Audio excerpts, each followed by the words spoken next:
FBI agent Kate Macer is enlisted by a government task force to bring down the leader of a powerful Mexican drug cartel in the action crime thriller from 2015, Sicario. I'm Austin Johnson, I'm Connor Eyzaguirre. and this is Filmgazm.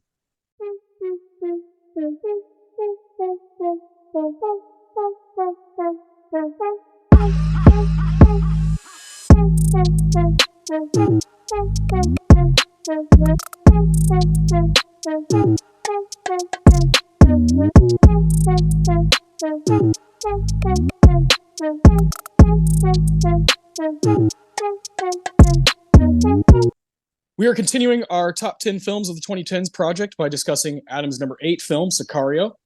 Good to have all three of us back after a little break there. I was sick, so you guys did The World's End together, and then you guys both sat out for Waves last week, which my wife and I did together. That was a lot of fun, but it's good to have all three of us back for this project that we started together. And thank you, Adam, for choosing this movie because it fucking rules. I forgot how good it was. Yeah, so good. No, happy to be back. Obviously, with kind of one of my choices this week. Yeah, it's one I just like. I was gripped by it the first time I saw it in theaters. Like every time I return to it, it's kind of grown in my estimation. And yeah, really excited to be talking about this one today. Yeah. Written by Taylor Sheridan, directed by Denis Villeneuve, who's become kind of a like world-renowned director at this point. After doing Dune, it kind of shot him to a different level. But the real ones know, like back like 8-10 years ago, the dude was making some fucking nasty movies. And that's my first question I want to ask you guys. I'll ask you first, Connor. What is your favorite Denis movie? Oh, interesting. Good question. So I've seen, like, obviously his, early French stuff I have not yet touched. Yeah. And then Enemy I've yet to watch. So I've seen everything else. And I love Sicario. I thought Dune was way better than I expected. Not a fan of Blade Runner. It's not going to happen. It's never going to happen. I don't care who's in the chair. It's never going to work for me. Uh, and I thought Arrival was kind of dull as well. I got to give it to Prisoners. Yeah. Prisoners is sick. 2013. Comes up the same year as Enemy, both with Jake Gyllenhaal. Great flick. It's definitely one that I go back to a lot, even though it's like the most fucking depraved fucking it is movie. Such a dark, unforgiving, brutal story of just the lengths a father will go to find his child. And I love how blurred the line gets between good and evil in that movie. And it's Hugh Jackman's doing such an amazing job, and Jake's always, delivering. And Paul Dano's performance, holy fuck. Oh, it is edge of your seat. Like, you do not feel the runtime at all, kind of tension. And yeah, just a fantastic movie. Yeah, it's terrific. I remember it wasn't that long ago that you watched that. Why'd you do that? What was that for? We were doing were we doing Dune, or that was a sneak preview for Dune, because I hadn't seen a lot of his work. So I marathoned as much of Villeneuve's films as I could get my hands on. And that included Blade Runner 2049 and Prisoners. So that was like a year and a half ago. Yeah, because Dune came out like in December of 21, right? Yeah. Yep.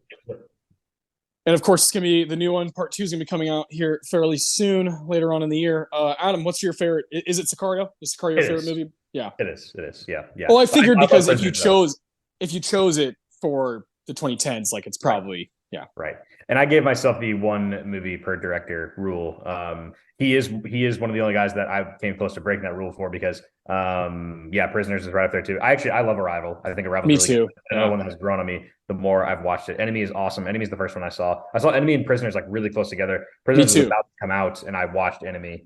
And I think that's right. I think it was like in the same week, if I remember correctly.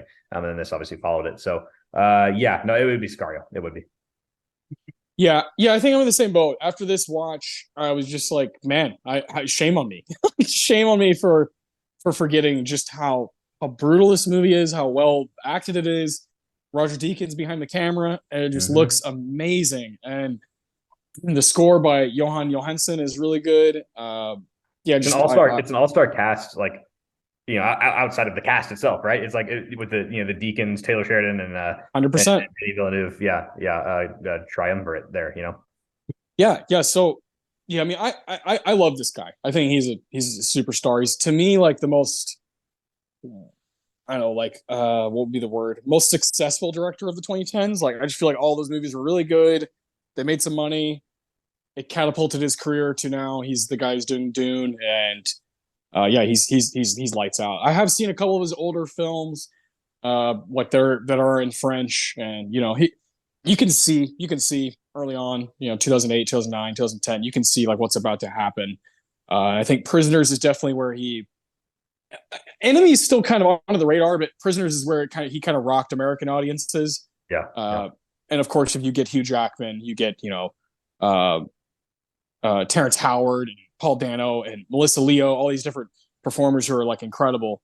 Jake Gyllenhaal, of course, you get them on board. It's going to help make your movie a little bit more accessible. So I still remember seeing that in theaters and being like, holy fuck, this is so sick. So, but yeah, Sicario, I don't know, it's those two. It's Sicario and Prisoners that I love the most, but I love Arrival, I love Blade Runner. I'm with you, Connor. I like Dune more than I thought I would. So yeah, the guy's a superstar. And of course, Taylor Sheridan, he's done some movies, but he's clearly moved to TV, and he's kind of the king of television writing right now. I'd say after Yellowstone, he kind of took that mantle, and he's just a big deal if you're a big TV guy. And neither Connor or myself are big TV people, but I know Adam, you keep up with a lot of shows. And are you a fan of his shows or no? Not really. No. I don't know. No, I've never really given Yellowstone much of a chance. I just doesn't seem like a show I'd dig that much. There's a couple that I've like thought about. I mean, the guy's crazy prolific. I mean, he's puts up these 10 episode shows like it's nothing. I mean, these are big undertakings. Like some people take years to put up shows like that, and it also has the movies. I mean, Hell or High Water is another great movie of his that he wrote. And one that was in my honorable mentions for this very list. But yeah, I'm actually not a big fan of his TV stuff, even though I do probably watch more TV than you guys do. But yeah, the tone of this, it's a perfect kind of combination. And I think one thing about Denny is like the settings of his movies are so different, right? So like I think the reason Enemy maybe slides under the radar a little bit of the American audiences was it was kind of set in Toronto. It almost felt like it is international film from American perspective, but it didn't quite feel like one that was going to go wide in America. And also it's like just super weird, it's like a really strange movie. I really like it, but it's kind of about like duality and all kinds of different themes and stuff like that, and obviously has some kind of crazy visual cues. But yeah, the settings of each of his movies are like vastly different, and I think that's really cool. The versatility that he's shown in these last 6 or 7 films, especially as he's gained a bigger audience and a bigger budget with each movie. But I'm super excited for Dune. I really only gave Dune a chance because he was directing it. Like I think if it was just some kind of random person, I'm not sure I would have even gone to see it. But it's like, oh no, I trust that guy. I liked his last 5 movies, so I'll go see that. Yeah, I'm in the same boat. I was like, he might be the first person I choose to do Dune after the decade that he had. Just tone. He just understands tone so well, and works. I mean, he's like worked with Deakins like multiple times. It helps when you have that guy for sure working with you. But yeah, he's a freak. So this movie in particular, Sicario, in December of 2013, it was announced that Denny was going to direct a Mexican border drama.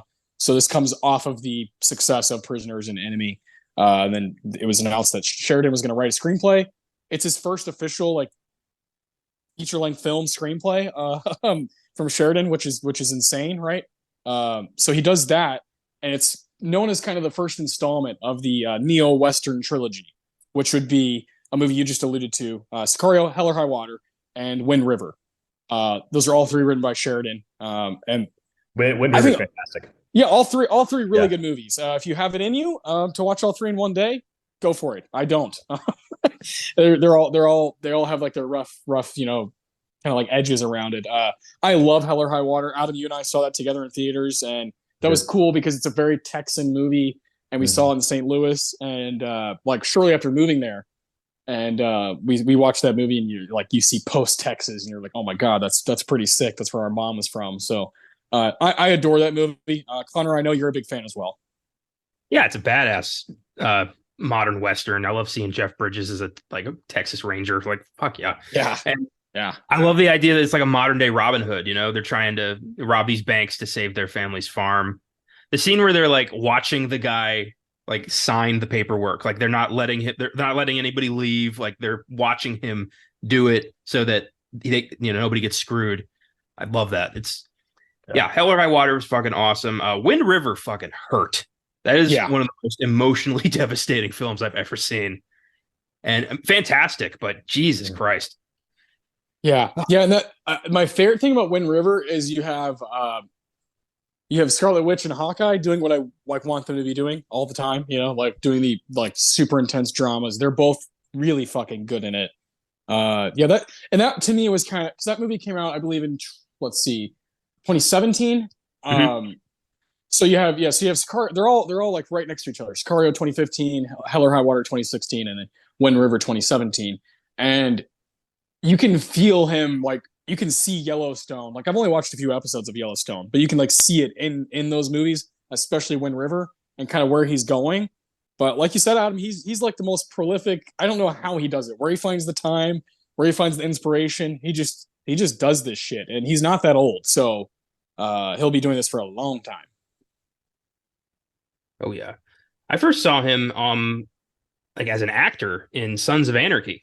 Yeah, I was gonna say that. Yeah, when I started watching his movies, I saw the name and I'm like, I recognize that name, and I looked him up and I'm like, holy shit, that's Deputy Hale from Sons of Anarchy. He's the goofy, cop with a heart of gold who, doesn't quite make it. And I just love that he, I'm sure he was writing Sicario drafts of that on the set of Sons, and eventually sold it and was like, okay, this is what I'm doing now. And clearly that's his calling. He's, like you said, I mean, not just Yellowstone, but there's like 2 or 3 spinoffs too. Yeah, like 1883 or something like that. I don't know. Yeah. It's not my jam, and I don't watch television very often. So like prestige TV drama, like high quality dramas, I don't really watch anymore. I just don't have the time with sports and all that other stuff. So, and of course movies, but I mean, everyone that I know that does watch it and like has kept up with it is like, oh my god, like they're fucking going nuts over it. So it's obviously done its job, Yeah. But I don't know, not really not my bag. I may start it. I'm getting more into TV the way that my life is unfolding at the moment. I'm having a lot more. I'm having a lot more time for. I just finished The Newsroom in about a week, so yeah. I may get into Yellowstone or some other stuff. It's storytelling that's exciting and unique and beloved, and why wouldn't I at least give it a shot? Yeah. I'll give you some, Connor. I'll give you some shows. Yeah, sweet. Adam watches. You killed it with The Bear. That was a great recommendation. Bear's great, man. Bear comes back later this month. I know. I wrote it on my calendar. I can't wait. Yeah, the Bear is good. That is one I've watched, because also it helps because they're shorter. The episodes are short. Yeah, true. Like Barry is another one, Connor, you'd like a lot. Those episodes are really short. That's also Bill Hader, just like Barry Bill Hader. That excellent. Whole show is Bill Hader just being like, I love movies. Yeah. Like the whole time. He's just like paying homage to movies the whole time. So that's cool. And it didn't prolong its stay. Like I think it's 4 seasons and like that's it. Mm-hmm. Good. Same with Succession. They're like, hey, we're gonna go out on top type thing. I did finally watch the finale of Succession. I thought it was pretty good. Pretty good. I'm one of those people that does like the first season a lot more, because there's so much Brian Cox like in the first couple seasons. Things happen differently, and later on in the show, as far as like the cast and whatnot. So it's still very, very good, and like has one of the all-time intro songs from Nicholas Bertel. So it's a good show. Connor, you'd like that one as well. Really, everything Adam watches, Connor, you're probably gonna like, because Adam's like pretty choosy. Mm-hmm. He tries to watch things that are not just gonna like fill his time, but like he's gonna like actually want to watch it week to week. So I've always respected that. I have a bit of a filter system that I use. Yeah. That it's some critics that I trust and some podcasts that I trust, and then my own just whatever intuition, and it's mostly steered me well. So yeah, love that. That's good. But you still haven't watched The Wire, so most of it. I've watched most of it. Where are you at on that? Or did you? I watched all but season 5. Oh shit! You've seen season 4? I didn't even know that. It's my favorite season. Season 4. Yeah. I didn't know that. And Sopranos too, or no? Did you ever? I'm on season 2 of Sopranos. Okay. Yeah, Connor loves that one. Yeah. I've watched that twice, and it's fucking lightning. Well, Fantastic. and the only reason I've had time over the last few years to do it. It's more like I kind of know it's there, so it's like, oh, always. Yeah. I'm almost like savoring it. It's like I actually have like a book about The Sopranos. I'm like, I'll read that when I'm done with it. But it's like that's there. Let me kind of catch up on some of the stuff that's happening right now, and then kind of I'll go from there. Yeah. I bought That's at fair. Goodwill last month. I found it for like $2. It was a Sopranos cookbook written by Artie Bucco. Oh, nice. So it's like all the Vesuvio recipes. That's cool. I'm gonna when I get into my new place, I'm gonna start cooking Italian from this cookbook. See if I can master some dishes. That's awesome. I love that. That's great. You'll start talking like James Gandolfini as you go. Gabagool. Yeah, gotta get it. Awesome. I love it. So Taylor Sheridan did write a sequel to Sicario titled Sicario Day of the Soldado, but Denny did not come back to direct. Instead, the Italian Stefano Sollima directed, and honestly, no one talks about this. Came out in 2018. It was just not nearly as good as the first movie. I saw it in theaters, and that was it. I haven't seen it since. I was going to try to watch it just to kind of refresh my memory and be like, is it really that bad? But I don't know. I just couldn't get myself to do it. It's not really that bad. It's a testament to how good the first one was that this one gets, because like if there was no first Sicario and you just saw the second one, you'd be like, this is a pretty good movie, like this is pretty solid. But then when you're comparing it to like the very first one, because the cast is better, obviously in the first one, there's a little more depth to the story. And then you have the direction of Denis Villeneuve. So I think it gets a little bit too much, because they're only trying to compare it to the first one, which is such a classic. Like, I think it's actually a pretty solid movie. It just doesn't quite live up to it. It's definitely not as good. I mean, there's no question about that. But yeah, I think it, like when I first saw it, I was like, you know what, like, not quite as good as I expected. But then the second time I was like, okay, that's actually better than most movies I see, honestly. Like, it's just so yeah. Yeah, I definitely can see that. I saw it whenever Connor and I were both working at Draft House. We just kind of saw it, I think, after like a shift or something, or I don't know. I remember going in and seeing it for free, so I was like, at least I saw it for free. Like that. There was that attitude, but yeah, I don't know what I was expecting.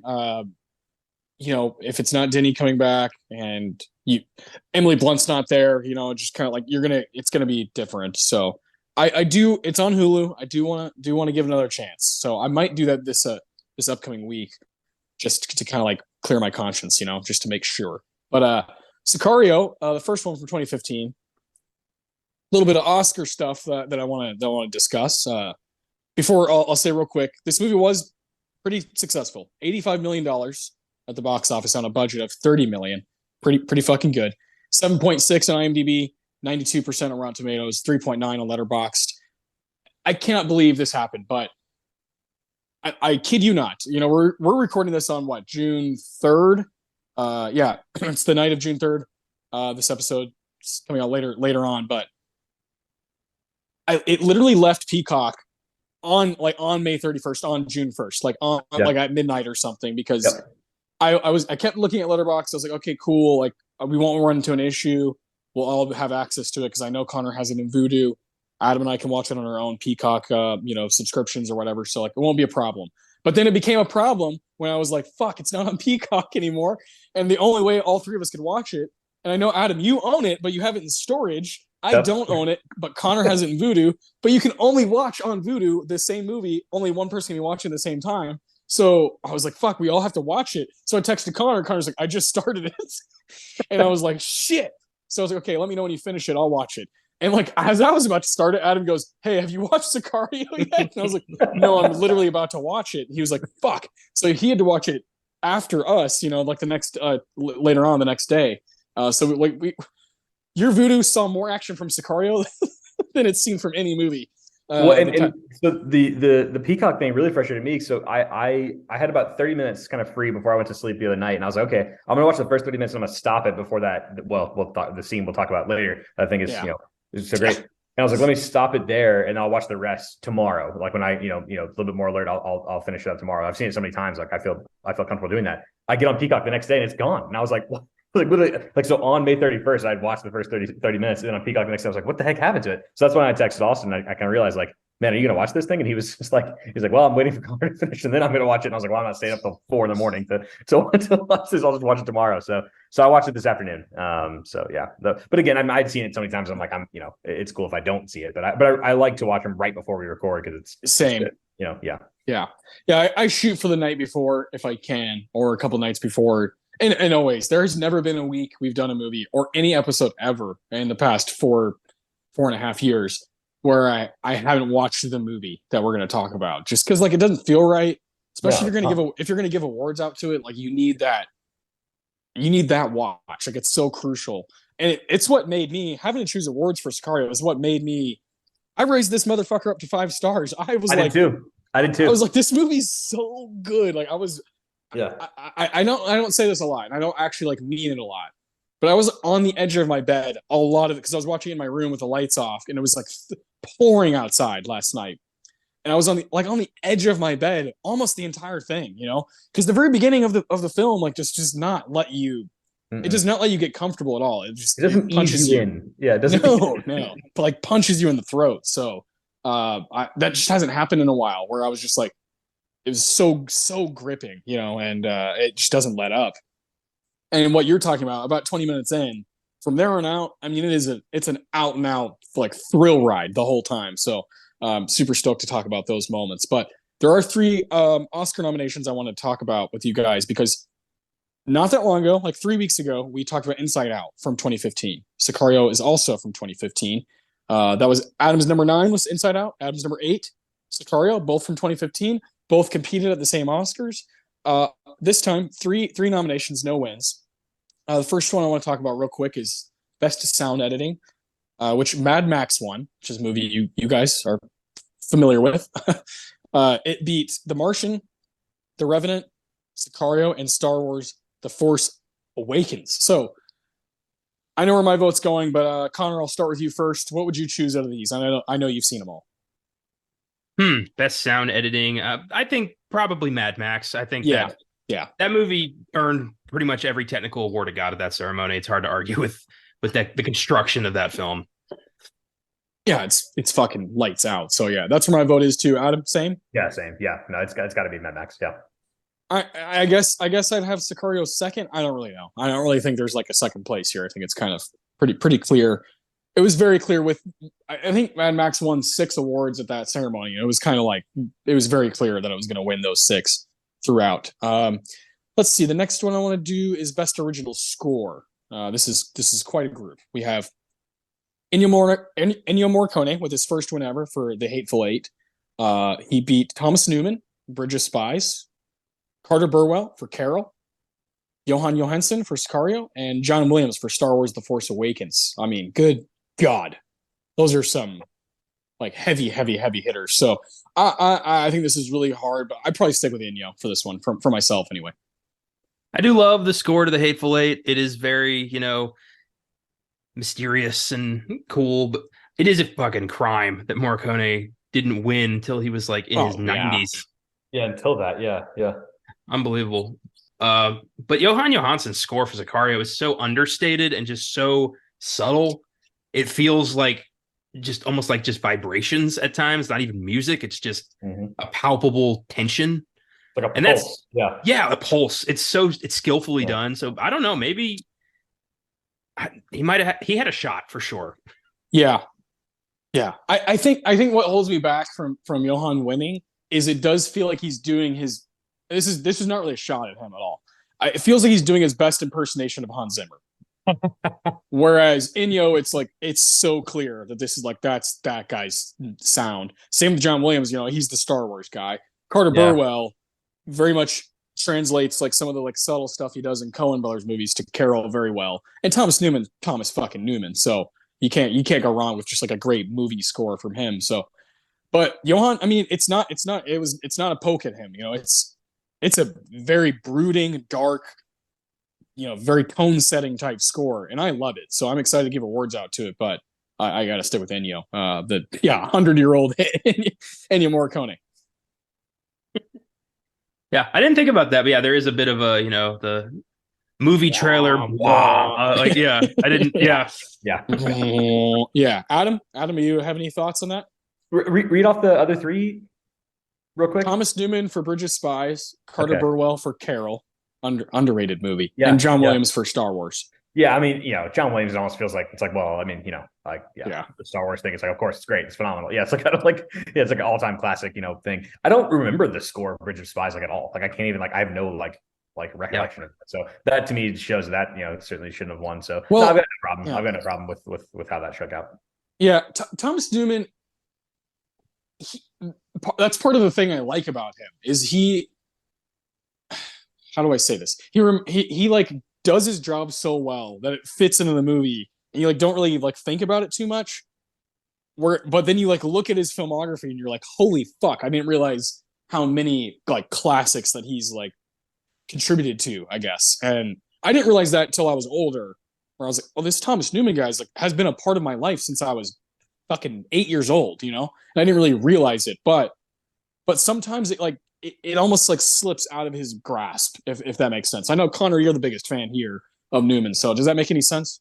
You give Thomas Newman a piano and a script with a morally gray protagonist, and you're going to get gold. That's just what he does. He's never won. He's never won, and he has earned it so many times. But, Bridge of Spies, I agree with Adam. I do not remember that score. I don't really remember that movie. I remember I liked it, but also I have not seen it since 2015. I haven't wanted to see it. Yeah. And Thomas Newman's probably got 15 plus nominations around there. Yeah, he should have taken it for either Shawshank or Road to Perdition at the very least. Shawshank is the one where I liked that movie so much as a young teenager. I still love it, but I didn't realize who it was. I didn't. It just was a part of my life. And you get older. It's gotten to the point where if I hear his piano, I know it's him. His specific piano has such a vibe. I'm like, that's a Newman score.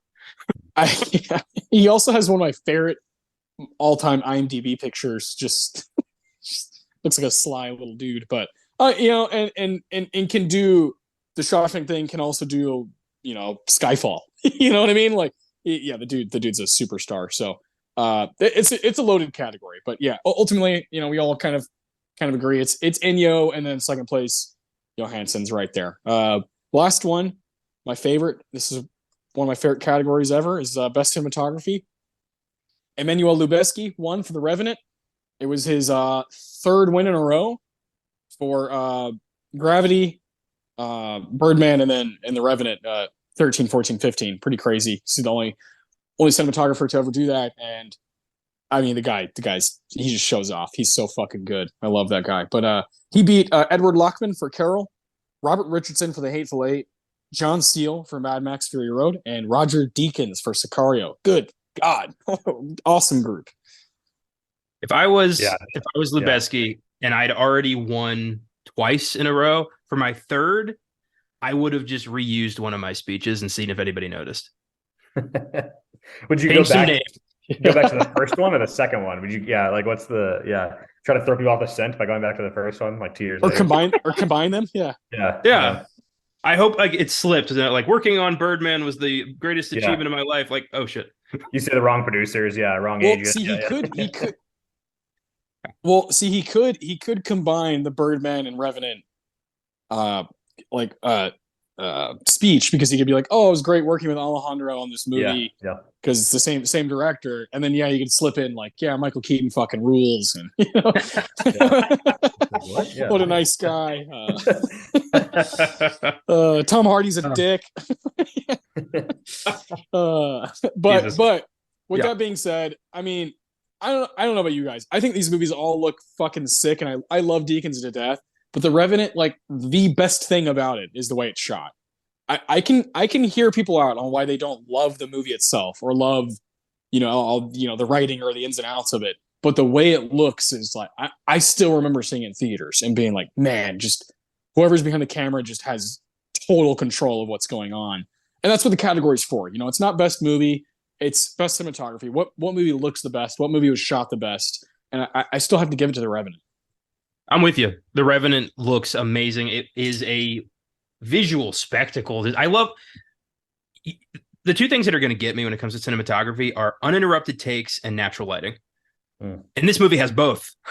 Mm-hmm. Yeah. And it visually is amazing, and I feel like this is why this guy has won 3 times like in a row, because he really does. He might be the best at it today. I mean, I love Deakins, but Lubezki has an eye, man.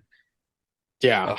I mean, yeah, a total distinction from like everybody else. You know when you're in one of his movies. And he wins those 3, but to me, like his most incredible feat is Children of Men.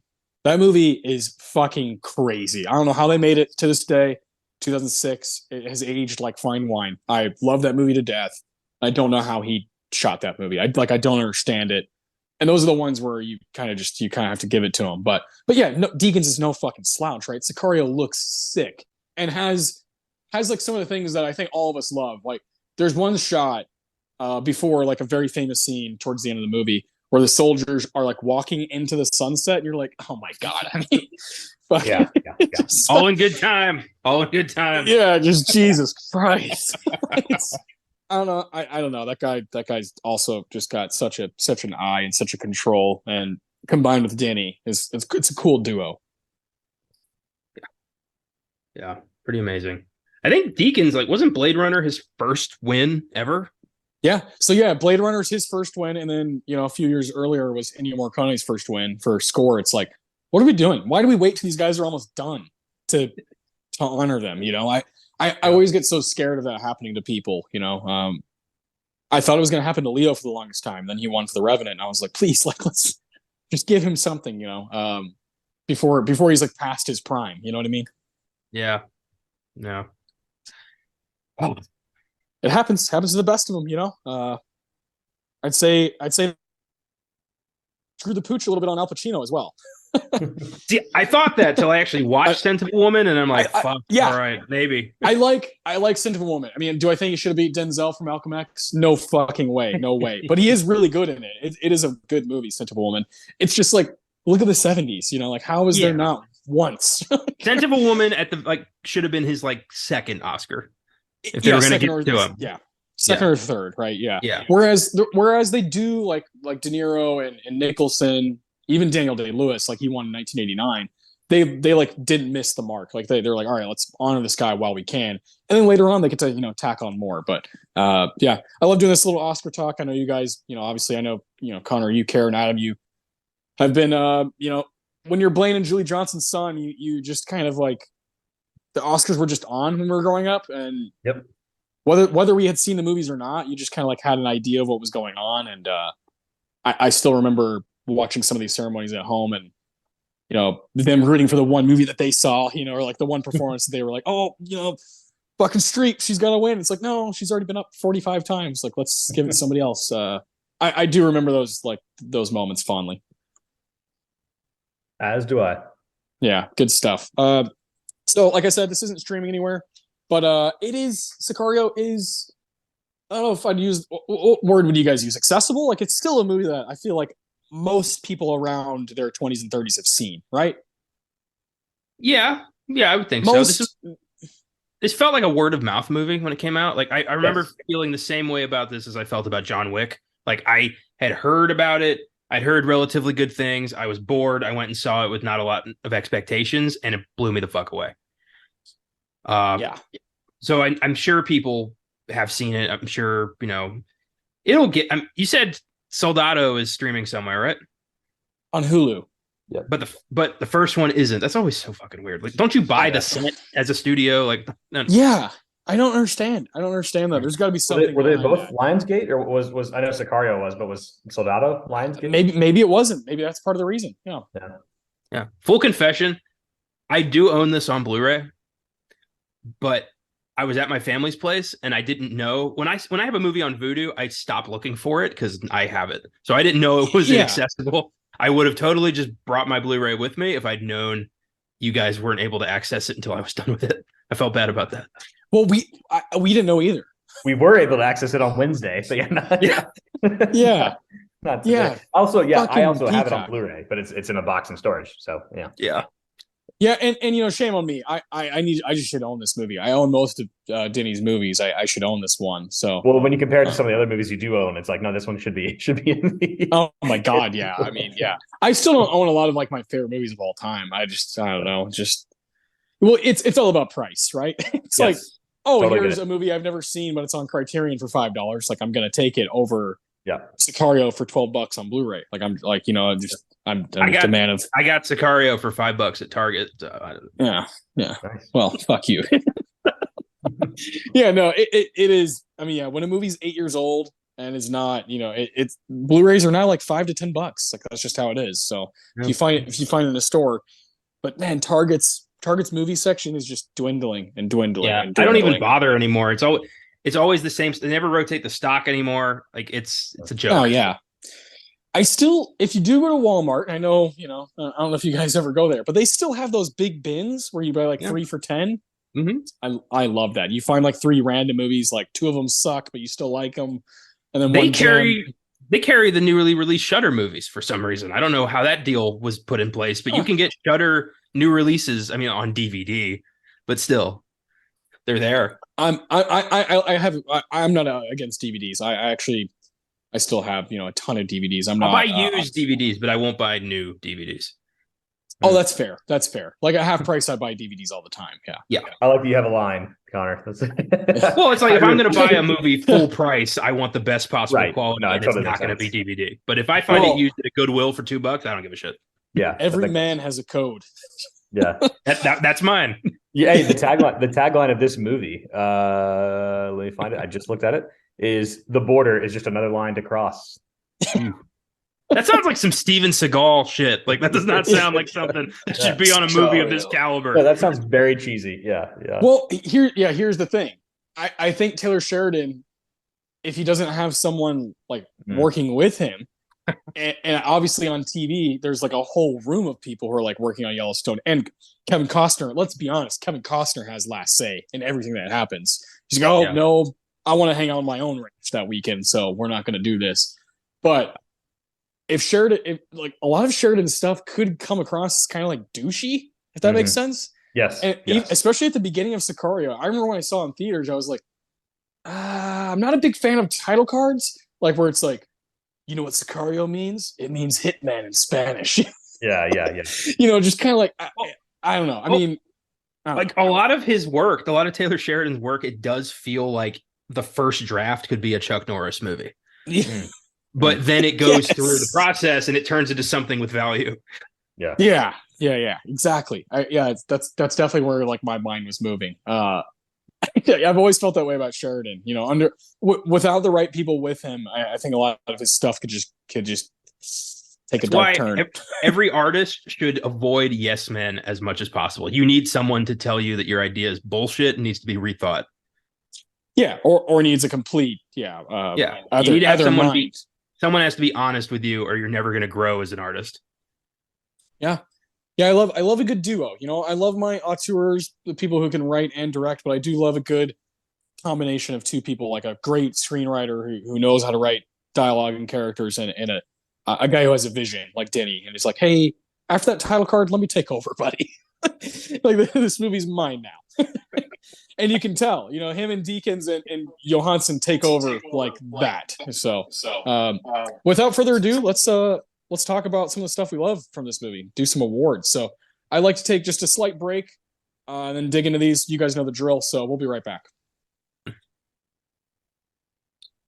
Okay, first off, we have the Quentin Tarantino Award for the best quote, or favorite quote, I should say. The Thomas Newman Award for your favorite music moment. Philip Seymour Hoffman Award for your favorite performance, and the John Carpenter Award for your favorite scene. Let's go Connor, Adam, and then myself. So Connor, you kick us off here.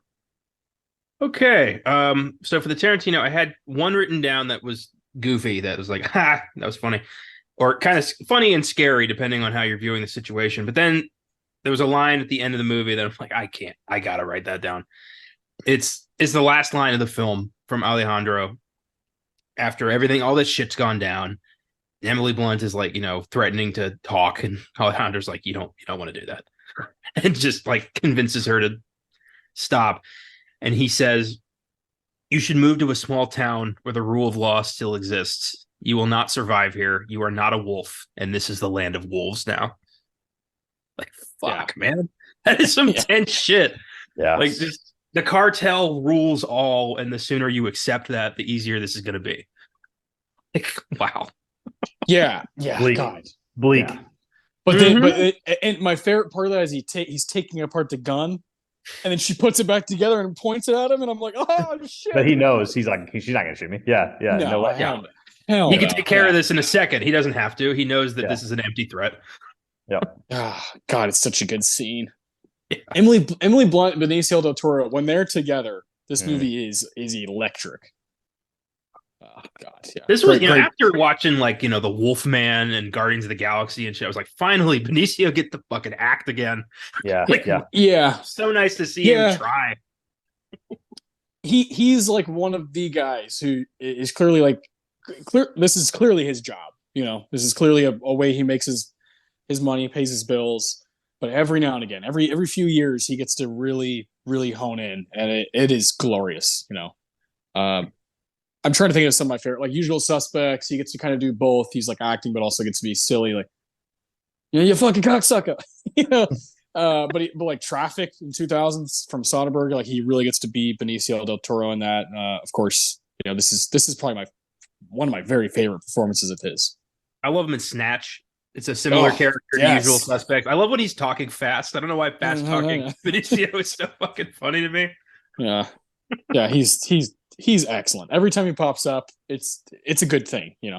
We'll be talking about him in a couple weeks again in Inherent Vice. Pops up in that. It's great. Yeah. Adam, what'd you pick for your Tarantino, Adam? So this is the Josh Brolin character, Matt. Yes. With his fuck you flip flops.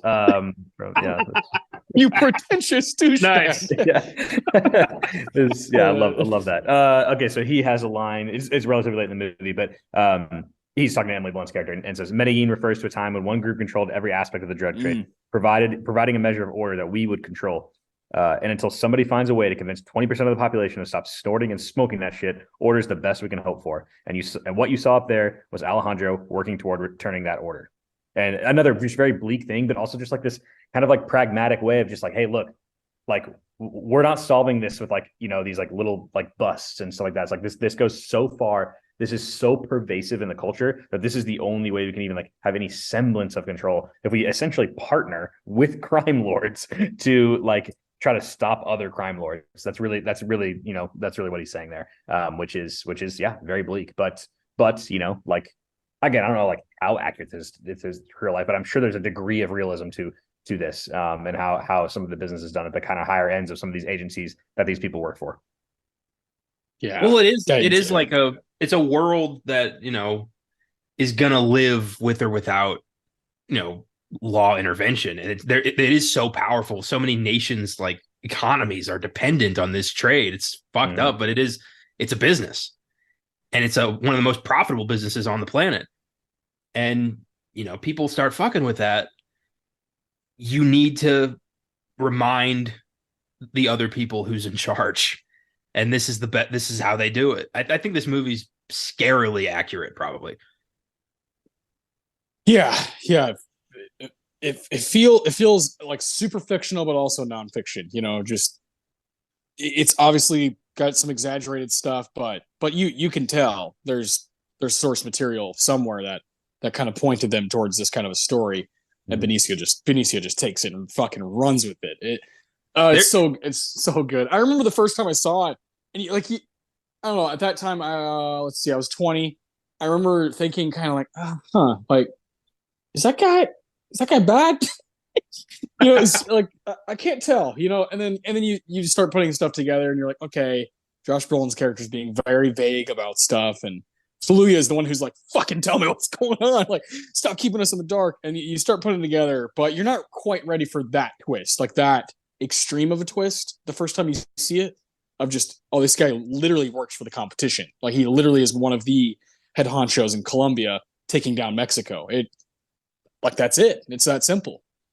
It reminded me, Benicio's whole character reminded me of a lyric from the Ghetto Boys song, Damn It Feels Good to Be a Gangster, which is, I'm paraphrasing. Real gangsters don't flex nuts because real gangsters know they got them. Like, yeah, he doesn't need to tell everybody he's in charge. We just know he's fucking in charge. Well, my mind immediately goes to Office Space. Office Space. It's impossible. It's impossible Yeah, to hear that of song and course. not think of Office Space. Yeah. Yeah. Why should I change my name? He's the one who sucks. What exactly is it that you say you do here? Oh God. We need an excuse to do that movie on a podcast. For sure. It's Oh my God. it's never been done on Filmgazm. No, So that's got to happen. Yeah. yeah, it's just it's Next honestly year, 25th anniversary. Oh, there you go. Let's figure that out. Good shit. You guys both chose. I wrote 3 down just in case. I wrote 2 of those down and I wrote 1 more. So I'll use the 1 more that I have. And it's the most badass shit to say to somebody before you're about to fucking kill them. Time to meet God. Yes. I can't not write that down. And he, Yeah. he says it in Spanish. So I think it's hora de conocer a Dios. Obviously I'm white as they come, but I can't speak Spanish, even though I've been around it my entire life here in San Antonio. But time to meet God before you kill someone, that ruined your life, is the coolest shit to say to somebody. And not only say it to somebody that you're gonna kill, but like you killed like their children and their wife while they're eating dinner. Like, no, finish your meal. Like, it's just like it's the coldest shit ever. And like, I know I probably shouldn't be laughing or like celebrating that or spotlighting it, but I love movies. I love drama. I love intense moments, and that is about as intense as it comes. Is when he takes Manuel Diaz, drives up to the estate, kills like 5 or 6 dudes as he goes into this giant mansion, and just walks to the backyard, spits out. He just spits like inside of the home before he walks to the backyard, and is like, "I'm about to kill all 4 of these motherfuckers." And it's like, oh man. He pauses for that second, and it lingers on him, just like staying at the edge of the yard, and he's just kind of like, "All right, here we go." They're just kind of this like, this is the moment I've been kind of waiting for. Well, that's the thing. That's what good actors do, right? They make you empathize with like horrible people. You know what I mean? Like, like let's call it what it is. He's a terrible person. You know what I mean? Like he knows how to kind of game the system kind of for himself and the people he works for, which the people he works for sometimes are on completely opposite teams. It's like he just kind of just, that's what he said, Alejandro works for whoever will pay him, essentially is basically what his deal is.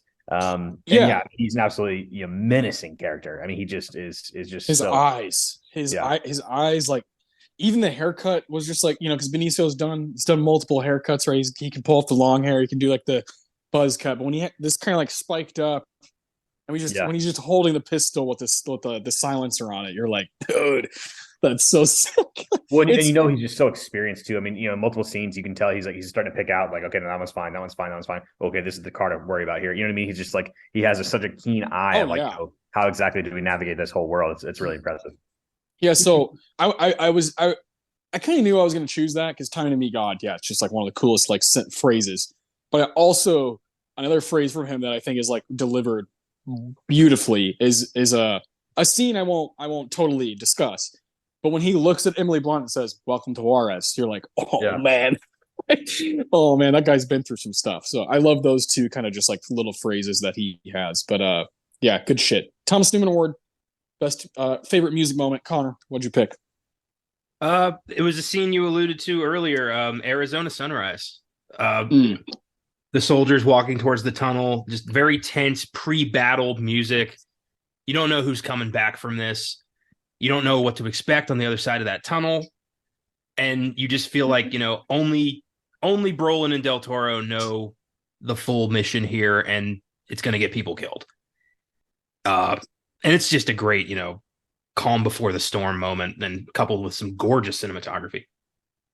Yeah, straight up, man. This is one of the coolest shots that Deakins has ever pulled off. So this movie does sunsets really, really well. Even when that one guy who is smoking the cigarette with Emily Blunt, with Kate, and is like, "Hey, come here, let me show you something." And he's like happy.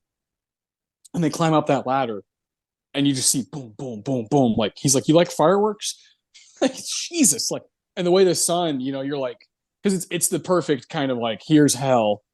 But like, you look at the sky and you're like, if God is real, he like that that would be like a sign that like there is a God, there is like a gracious, higher power out there that gave us this beautiful sunset and these clouds just hanging above. But then down on Earth, here we are just ruining it, like just boom, boom, boom, just bombs and fire. He's like, those aren't firecrackers, like Jesus, man, like.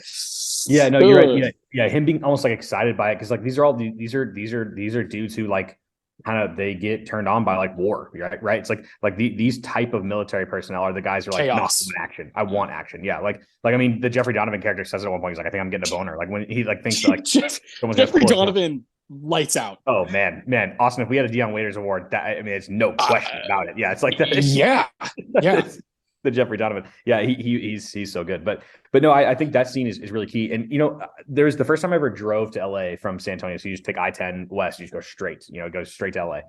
Yeah.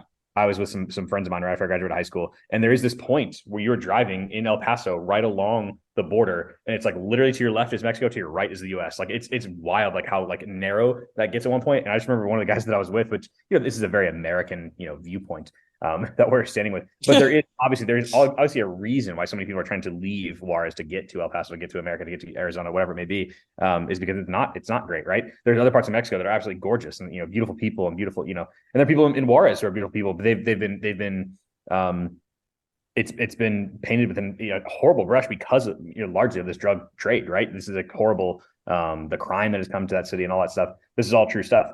But my friend that was with us, Brett Austin, who you met briefly, he just was like, man, he was just like, look, these people right here have to wake up every single day and just like look out their front door, and it's like, man, right there is freedom. Like it's like that has got to be just brutal. Like it was this kind of like sobering moment, like not that like America is like just this oasis, but certainly from Juarez to the States is certainly an upgrade. So in terms of just like freedoms, and just the ability to kind of go about your day without worrying about gunfire constantly going off, it's pretty wild. So yeah, there is this point where it's I mean, you're right there. You're like literally right on the border, kind of driving along the border of the country. It's pretty cool. Yeah, wild stuff. Connor, have you ever been to El Paso? I have not. Oof, yeah, it's an interesting place. City. I've been to I was at a resort in Mexico when I was a kid, but that's like my only brush with Mexico. So I don't count as myself ever having been to Mexico. That's not really Mexico. Yeah. No, I got off a cruise ship in Cozumel. I was not in Mexico. Yeah. Fortunately, Adam and I have both been able to go on like a mission trip with our church when we were younger. And you go to this town called Reynosa, and you help like build houses there. That is Mexico. That is some tough stuff. Some of the nicest people I've ever met in my life. Beautiful. Yeah. Still remember like kicking the soccer ball. There was a kid named Oscar that I remember like just was attached to Adam and I because he was like, these guys are here. They want to play soccer. Let's fucking get down. And that was cool. Like that was enough to just like, from sun up to sundown, like that's what we'll do, we could barely speak, but yeah, exactly. That's a whole other conversation, right? But like the beauty of pop culture, sports, whatever it is the language. Becomes the language between. You break down those barriers. So it's really cool if you can find someone to talk about movies with, or soccer with, or basketball, or whatever it is. That's huge. That can like create a whole relationship. So it's happened to me so many times, like all over the world, just being able to talk about stuff and being willing to talk about it without knowing exactly what your thoughts are. You just say names if you're like, yeah, Brad Pitt, like, all right. Or Messi, you just do that and it works. And there's like beauty in that, like the simplicity of it. So crazy place. Yeah, man, Connor, you should go to El Paso's pretty fucking cool. I think El Paso has some like awesome stuff to offer. It is like an 8-hour drive from here, but cool place. I think, and it's a different kind of heat, just the sun feels like it's like 10 feet above you. It's like that. But some really beautiful kind of like sunsets and vistas and West Texas, baby. Yeah. And you can see a lot of movies you love, Connor, you can see in West Texas. You can like, oh wow. Just the dryness, kind of like the desert nature of it. But also, the way the clouds hang is just different. So it's cool. Good stuff. So Real Connor, quick, yours. Go real ahead. quick one. All right, so Connor, you chose Arizona Sunrise, right? Yeah, it's not Yeah, called that, but that's the scene that I. that's Yeah. basically what. Yeah, yeah. And Adam, you're next for your Newman. What do you got? Same scene. So not to be too boring, I specifically put when they kind of go into the night vision mode because it's the first time the score really picks up the tempo. Like they like it kind of has that same kind of general vibe where the volume is high or low, but the actual tempo gets quickened like big time. And it's the first time that like they're letting you know with the score like, hey, this is about to be pretty nuts here. I mean, there's plenty of things in the movie that aren't, but yeah. But this is when you start to realize like this is an intense thing we're about to experience here. So yeah, not to be too boring, I picked the same thing, but yeah, that I just put that the score tempo quickening as they head to the tunnel at dusk, and then the night vision kicking in. That was kind of my favorite spot. Okay, very nice. You guys chose kind of the similar area there. So that that scene's so great. Just the noise, there's stuff, and Josh Brolin is just like, "Fuck yeah, Yeah. I live for this." And when they get done, he's like, "Oh, that was a clean ops, boys." Oh, he's ridiculous. That his character. I mean, he's so good in this movie, but like is the like man, it's the part of the kind of like American military industrial complex that's just like, oh man, it's gross. Like it's I mean, it's necessary to a degree, and I think there's obviously things that they've probably saved us from. People like that have saved us from that we don't even know about. But man, I mean, when you see them talk about like human lives like that, you're just like. Now I get why they have to have that mentality, right? They have to have this like, hey, that's the enemy mentality. But as someone who like, fancies himself like an empath, it's like, wow, like you just talk about human lives like they're just like nothing, like it's just like it's really, really disposable. Yeah, yeah, it's really bleak. Yeah, and he says something that like struck a chord with me because I hear people say it a lot because when you live in South Texas, you're around a lot of Latino people, and there is this kind of, I'd say it's gotten better since we were younger, but there still is this underneath the surface kind of prejudice thing that's just going to happen. And of course, for some people, it's just outward racism, but there's a line with Josh Brolin's character when can't remember the fella's name, but when they go get the guy in Juarez and they bring him in, they're gonna gonna torture him. And he says no habla inglés before Alejandro comes in the room. Josh Brolin, Matt is like, of course, you're one of those no habla inglés, like just speak my language, bitch. I hear stuff like that still a lot, like just speak my fucking language. We're in America, yeah, like just speak English, motherfucker. And just like you said, I'm just no empathy, no, because of course, under these circumstances, you have a DOD, fucking CIA guy, or one or the other, and you have a dude who's involved in the drug cartel in Mexico and is a guy that they need answers from. And of course, under these circumstances, there's gonna be this mano a mano kind of like edge to it.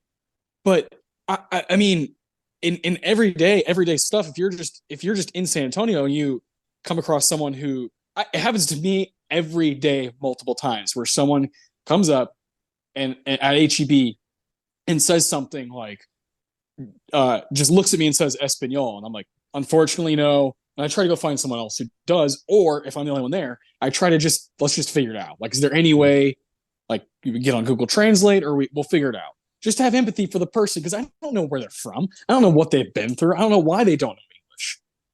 It's not really up to me. It doesn't really matter. Like, it doesn't really matter what I think, but I hear, especially from the older generation, 40s, 50s, 60s, very much like, just like, haven't you just fucking learned English yet?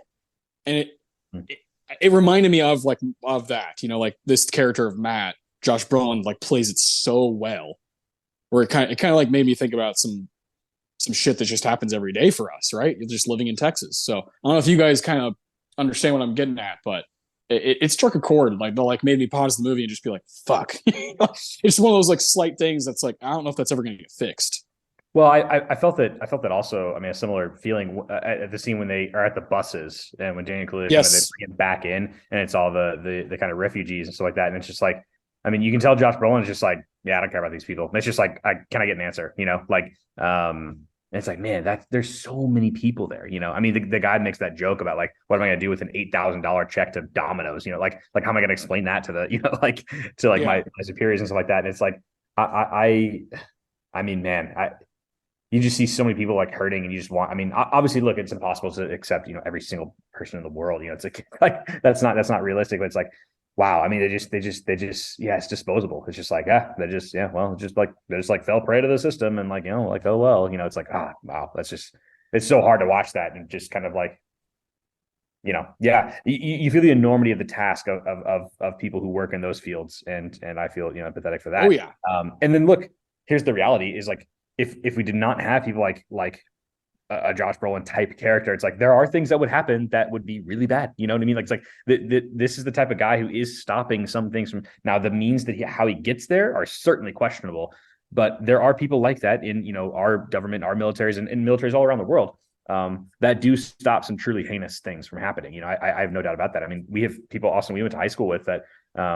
I don't even want to say the name because I don't know if I'm supposed to, but like, they had a dad who used to work real high up in kind of some government agencies and stuff like that. And he would talk, he said, you would be stunned at the amount of terrorist attacks that we have stopped, like through different things. He's like, it's a shocking number, he said, look, not all of them would be 9/11 where there's thousands of people, but things that we've stopped that people have no clue that we've stopped, so we need people that have that kind of the aggression and the ability to kind of like pick out who's the bad apple in this group, right? Like how do we find this person and stop them from doing something really truly terrible? But man, the means of how they get there sometimes is really, really dark. Wild. Yeah. Well, there needs to be accountability for how we treat each other. I mean, there is, a complete lack of humanity in how particularly illegal immigrants are treated in this country. Yeah. Like, they're just rounded up on buses and thrown back into some part of Mexico. They don't ask names. They don't ask situation. There's no case by case basis. It's like they're cattle in some cases. Yeah.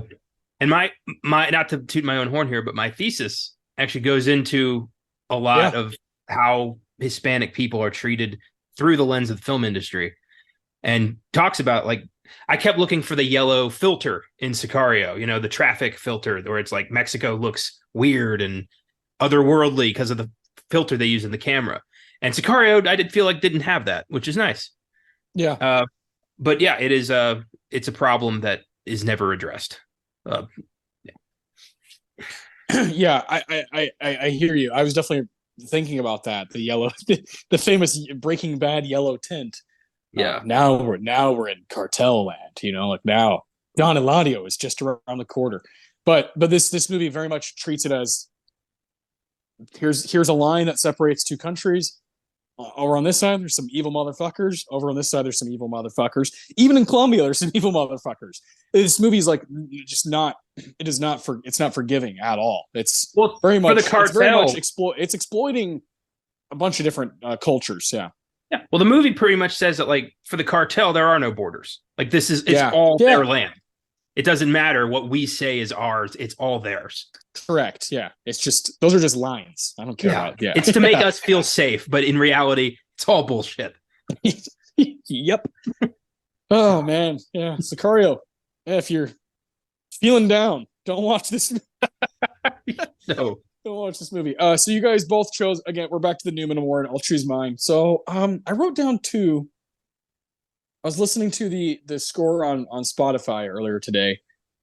And while we've mentioned multiple times, it's got some similar vibes going on throughout, just kind of this brooding, just tone setting, dark score. There are those moments where it does pop, and I obviously wanted to choose one as well. I'm gonna stay away from the one I really want to choose, just because we're gonna talk about it later. But the one I'll choose, just because I want to shout out the opening scene of this movie. There's the first piece of score is called "Armored Vehicle," and it's the first scene of the movie. And my God, if you want to set the stage and really get people wondering what's about to happen in your movie, this is how you do it. We see an open shot of kind of a suburban area in Arizona. And you're like, okay, all right, what's going on here? It looks very similar to so many things we've seen before, right? Just this kind of, here's the West. And then out of nowhere, here comes the SWAT team, FBI SWAT team, kind of like creeping in. And you're like, oh fuck, here we go. Like the movie is just getting started. We haven't, we don't know anybody's name yet. We don't know who's in this. We just know the FBI SWAT team's coming in, and then you see a really cool shot of a guy like hanging out, like playing video games in his chair, and the fucking car, the armored vehicle, just boom, just breaks in, and that's when the music kicks in, and you're like, holy shit, this is crazy. And then you find out, Emily Blunt's character Kate gets shot at. That's when they find all the bodies on the wall, and you're like, what kind of David Fincher shit is going on here? Yeah.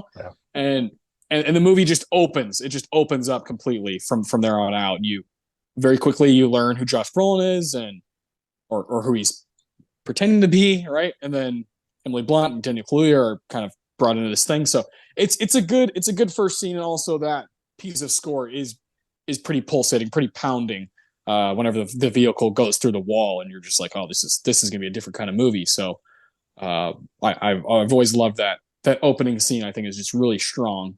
That's where we see a lot of players, right? We see a lot of the players that we're going to be with for the rest of the movie. Shout out to Victor Garber, who I think is great at the beginning of the movie as well. We haven't talked about him, but everyone in this cast just deserves a shout out. So I had to we hadn't really talked about the beginning of the movie yet. So I just thought it was really, really strong opening. And I know we're going to talk about the other scene, here in a little bit. I don't know if we're going to have a chance to talk about the opening thing, but I had a few notes about that, and so if this is the place to do so, go ahead. I think so. Yeah. I think this is the right place. Yeah. I mean the once they figure out the bodies that are in the wall, I mean, man, how many? There's so many. Yeah, that is just like the stuff of like absolute nightmares, and they kind of linger on some faces without making it really, really obvious, that they're lingering on the faces. I don't know, like, and then the guy who's playing video games, I think about this so many times in movies like this, and people get caught up in like who become a part of this world. And look,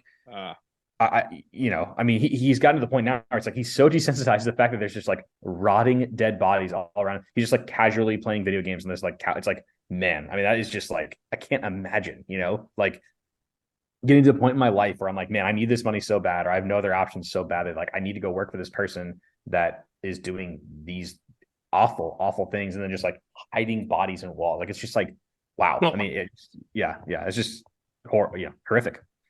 Well, here's the thing though, in that culture, to a lot of those people, the cartel aren't necessarily villains. They represent a way out. They represent, taking back your country from a corrupt government.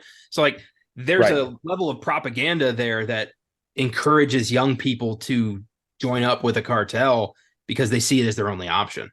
It's like punk rock. It's like punk rock to them. Yes. Yeah. It's like, it's fucked up. But yeah, it is. It's like I can't imagine like we're just so lucky to like have by virtue of just like how we were raised and all that stuff, that we don't have to resort to that, right? It's like that's what I'm saying. Like I can't even imagine getting to that point. I'm not even like, oh man, like what an evil character. Like he can't even realize there's. It's like he thinks he's doing something cool, probably. You know what I mean? He's like, this is great. I'm working for this guy. Like he's telling his cousins, he's telling his buddies, like, hey, I'm working for this dude. Like, he's high up, and we get to have this house and all this stuff. It's like he doesn't even understand how like fucked up it is. You know what I mean? Like that's kind of like the scariest part. And it's like that's what I'm saying. I can't imagine in my own like little limited world like getting to that point, because I've just been so lucky. It's like, I'm almost not even like blaming the kid himself. It's just like, wow, what a crazy like twisted world that he like feels okay to just kind of like sit there and play video games. All these bodies are. It's just wild, man. Yeah, you never play like a little Crash Bandicoot with I've not. I have not. The House of Corpses. Yeah. I hear you on that. I mean, it's brutal. It's such a. I mean, this is why I don't want to say that. This is one of the reasons why movies are so important, is just opening up your perspective. And if you're not someone who's able to go to school and learn about this stuff, or travel around the world and learn about this stuff, or have parents who like, just teach you well, the movies are a huge way for you to just see the world and just see how things are and see how dark it is out there, and also see how good it is out there. Yeah, I was gonna say, but you also need to be careful to not let this be your only thought of Mexico, because I can see someone, Austin, especially, yes, exactly, in some of the worlds where we've grown up, where they'd be like, see, that's why I don't go there. you know, and it's like, okay. It's like, dude, Mexico City is fucking sick. Yeah, it's like they're showing us like the like worst of the worst crime in Juarez, like which is like a notoriously like crime filled like cities. Like that doesn't represent like all of Mexico, and it's like millions and millions and millions of inhabitants. It's like it's got one of the largest cities in the world. Like it's got this rich culture of a ton of different diversity and Native Americans, and it's like that is or natives, I should say, and like that is. Yeah, that's a story like worth telling. Like that's why Roma is important, right? Because it's like, okay, that's now we're seeing it from a different perspective. And Well, it's the importance of Go ahead, Connor. Yeah. Roma is a Mexican film. It's Hollywood that constantly depicts Mexico as this crime-ridden hellscape that only, hardened American badasses can fix. Right. And it's done that since the 50s with, I think of Touch of Evil, which is a film about, a border city filled with corruption. And it's again, I keep bringing it back, but it's hard not to with Hispanic films like this. My thesis, which talks all about this.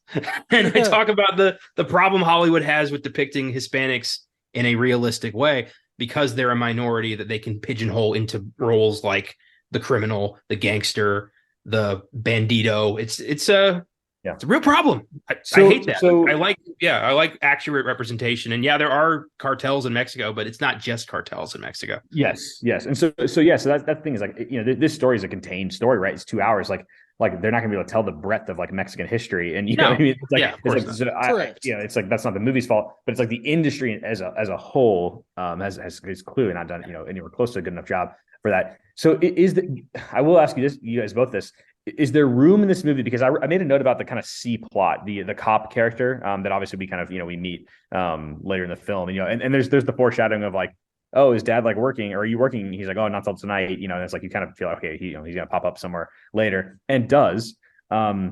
Did it do enough to maybe show the humanity of that world? Because I thought on like the kind of I don't know how many times I've seen it now, but quite a few on this watch especially that struck me as like, man, those scenes are incredibly important, or else this would just be like a military movie. You know what I mean? Like if not for us getting the sense of like, okay, this is what a real family is going through in Juarez, and like the soccer scene at the end, obviously when the gunshots are going off, and hey, like this is affecting real human lives who are not trying to be part of the cartel. They're just like a kid trying to play soccer with his dad. You know what I mean?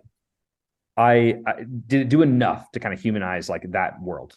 I think it would have if the cop had been the main character. If the film had been through his eyes, then we would have gotten that. But I feel like we did not. We didn't. It's mostly focused on the American effort to end the drug war, or so Emily Blunt thinks.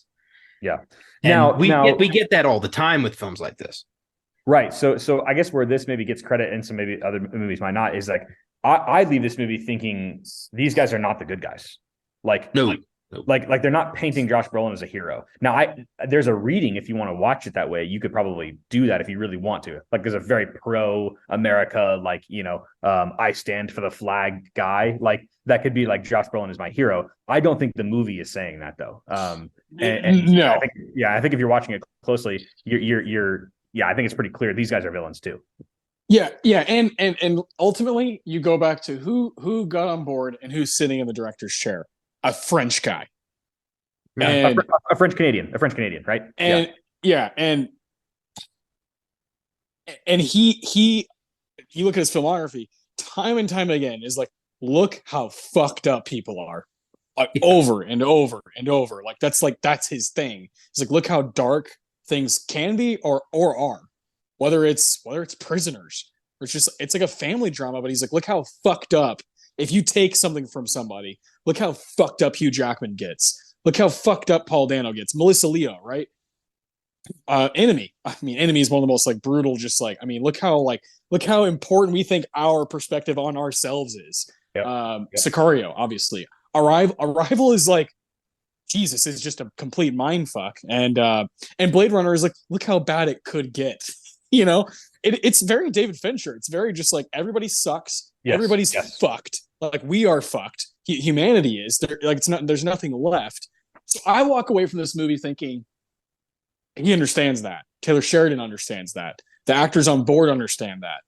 It's not our fault. And I know that this is not what you're saying, Adam, but it's not our fault if some Texans who are pro guns and pro military and pro all of this stuff to be like, man, Sicario is my favorite movie. Hell yeah, right? Yeah, Which I don't think it really is. I don't really hear, because they saw who was directing it as some guy named Dennis Villeneuve. Like that's their attitude towards it. It made a lot of money, but 85 million is not like no. Oh my god, like fucking American Sniper. Like it's not that kind of money. Also, that movie's called American Sniper. This is called Sicario, like a Spanish word for a hitman. So I love all these points that we're bringing up. I think it's something that is we're supposed to bring up when we talk about this movie, and you are supposed to kind of scratch your head or think about it at least, and kind of have your questions. Going back to the Silvio character, oh man, I think this is easily the whole of the movie. And if someone's going to not like Sicario, this is what I think they would point at. If you go on Letterboxd, this is the one. If you see a 1-star, 2-star, 2.5-star review, they are tearing that whole like plot line to shreds. The Silvio one, where it's just like, oh, we'll show him like eating breakfast next to his kid with his gun right there, just to be like, hey, this guy's real. Like, he has a real life. But then we show Emily Blunt and Daniel Kaluuya in their hotel room have like normal day banter about a bra. With Silvio, like, we don't get any moral ambiguity. All we get is, oh, this guy's got kids. That's all we get. That's it. He never has a crisis of faith. He never has a crisis of like, am I doing the right thing? He just gets, taken out by Benicio when the time is right. There's no motive for the guy. So I get that. Yeah, I understand it too. I love this movie, obviously, with like all my heart, and I think it's just like a total feat. And I'm like able to separate, especially when I'm talking to you two guys about movies. I know you guys know my heart's in the right place, and vice versa. But I do understand. Like, I do understand that this movie does get kind of this. Every movie is going to have its group of haters, and I understand where these haters are coming from. I do too. And it's like it's surprising that this is only 2 hours, right? It's like it's the type of movie that it's like I'm usually like, man, that was 20 minutes too long, but like it could have used another 10 to 15, kind of fleshing out maybe some of the more the Mexican characters, to kind of give you a feel of like, okay, here's why this guy's doing this, right? Rather than just like he's got to do it. I mean, obviously, look, he's doing it for money. I mean, that's clear. It's like this guy's not like living large by any means, but like there's more meat there that they could have picked at, that they did not. But yeah, I mean, but also I'm glad we got what we did, as opposed to that character and that plot not being in there at all. You know what I mean? Which in certain hands, right? Maybe if it was just Taylor Sheridan directing, I don't know. Maybe this is unfair. Maybe we don't even get that, right? It's like, but we do need this kind of French Canadian to come down and say, hey, no, we need to kind of show the humanity of some of these guys too. I don't know how that was written. I don't know exactly whose idea that was. But that could have been in different hands. We maybe didn't even get that at all. And it's just like, man, like, look how like shitty this whole world is, like in general, you know what I mean? Like there's no humanity here, it's just this really dark world. But yeah, that awesome, like you said, the Fincher thing, there's so much Fincher in this, like, and in a lot of Denny's stuff. Like, I'm surprised they're not like cousins or something, like they're really like, they have a very similar mindset, and they are obsessed with obsession, right? Like people's obsession, what you get addicted to, like what your driving force is in life. And that's a thing that I obviously relate to a lot of their movies with. So there's definitely like moments in all of his movies where it's like, ooh, Fincher could have done that, or Fincher, probably appreciates this, or has done that. Yeah. No, it's good stuff. No, I'm glad. I knew at some point we are going to kind of go this route, and I'm glad we did. Here in the middle of our awards, so now we'll pick back up with performance, Philip Seymour Hoffman Award. So Connor, who wins this movie for you? It's easily Benicio del Toro. It's Alejandro is such an enigmatic monster of a human being, but also like on our side at the moment. So we're not as, terrified of him. We're almost grateful. Like, he's killing the worst guy. I mean, we see him murder 2 children in this movie. Yeah. And we're left with this kind of like, well, I'm glad he's on our side. And it's that kind of, vibe. It's like, he's an asshole, but he's our asshole. Yeah. The gun's not pointed at me. He's protecting the border. Hooah. Like, it's Billy Madison when he looks at Steve Buscemi and he goes, I'm glad I called that guy. Yeah. Yes. But it's also, I love his performance is just, a man of few words. He knows what he has to do. He knows who is in the loop. He knows how this has to go. and he's not sharing with anybody. The scene where he's like just, standing in Guillermo's face, like with his dick in his face, just like, I'm in charge. Like, this is a scary motherfucker. The way everyone reacts to this guy is so fascinating. Like, it's absolute fear just bubbling over the surface every time. And you just keep thinking, like, who is this guy and what did he do? Yeah, it's the experience, right? Too, for me, it's like I said, I mentioned this earlier. It's like it's so obvious he has seen everything. So like, yeah, that eye for just like anything that could go wrong. Oh, this is the person to watch out for. This is not a guy to watch out for. This is somebody, it's like he just constantly has like head on a swivel, can pick out things. He's like the Jason Bourne of this world, but like at this like almost laid back, like tempo. It's like this kind of just like, yeah, I'm just kind of here. But yeah, I keep using the word menacing. I think that's right. Austin, have you seen Widows, Connor? I have, yes. So I always wonder if Daniel Kaluuya took some stuff from Benicio for his role in Widows, because Daniel Kaluuya in Widows is like, man, that is a scary dude, like, and I wouldn't think of him like that in really any other movies he's been in, but I do wonder if he kind of picked out some lessons from Benicio and took him into that. Yeah, if I have one wish for the rest of the 2020s, it's for Daniel Kaluuya to play more villains. I adore that guy. So he's so good in Widows, so good. Yeah, it's the best part for me of Widows. Okay, so Benicio for sure for Connor. Alejandro, not a bad pick. Adam, do you feel the same way? Emily Blunt for me. Yeah, Emily. It's the Emily Blunt going from the Mary Poppins type. I mean, obviously Mary Poppins came out after this, but like type actress, to the kind of like kind of hardcore, Edge of Tomorrow into this, and like action Quiet, song, essentially. Quiet Place. Now this is a different role than like Edge of Tomorrow, where there is a little bit more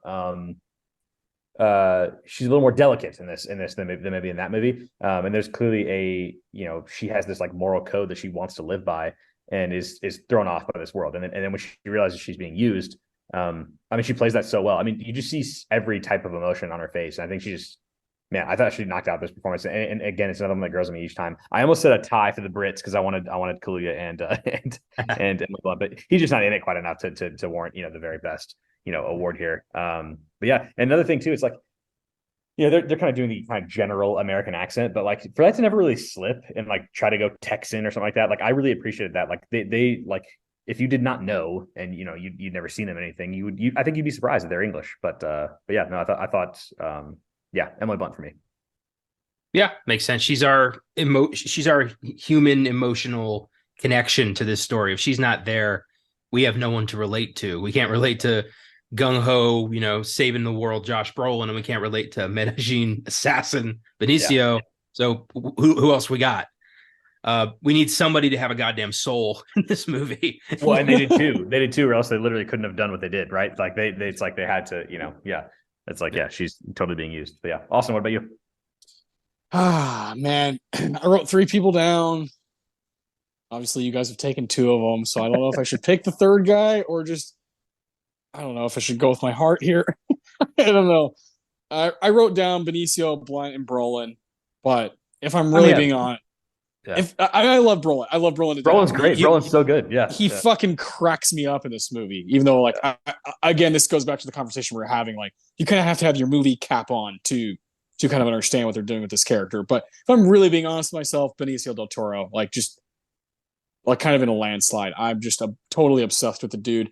I also love, this goes to Connor's kind of his stance and like what his thesis is about, but like actual representation, an actual Latino guy playing a Latino character, and he's quite simply one of the greatest Latino actors of all time. So it's just cool to like every time you're kind of in his presence, it just feels special. So this is maybe my favorite performance by him. I'd have to really think about that, but it's certainly one of the most brutal characters he's played. Yeah, it is. And I think, I want to kind of maybe tie the two together, real quick with a couple of notes that I'd had, just general notes on the movie.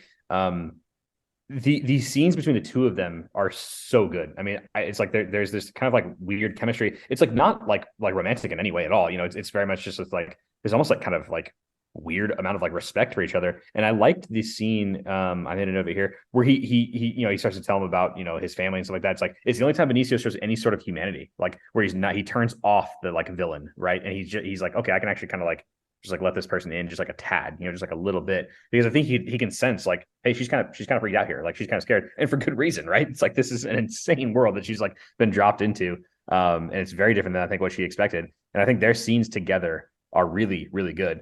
And I think it's necessary, because if he's just like this totally just like, this gun wielding, like, villainous character, we don't feel anything for him at any point in the movie, right? It's like, these I think the scenes with the two of them together are very necessary. He saves her life. I mean, yeah. So I'm with you. I'm with you on that. I think it's a really cool chemistry that they have.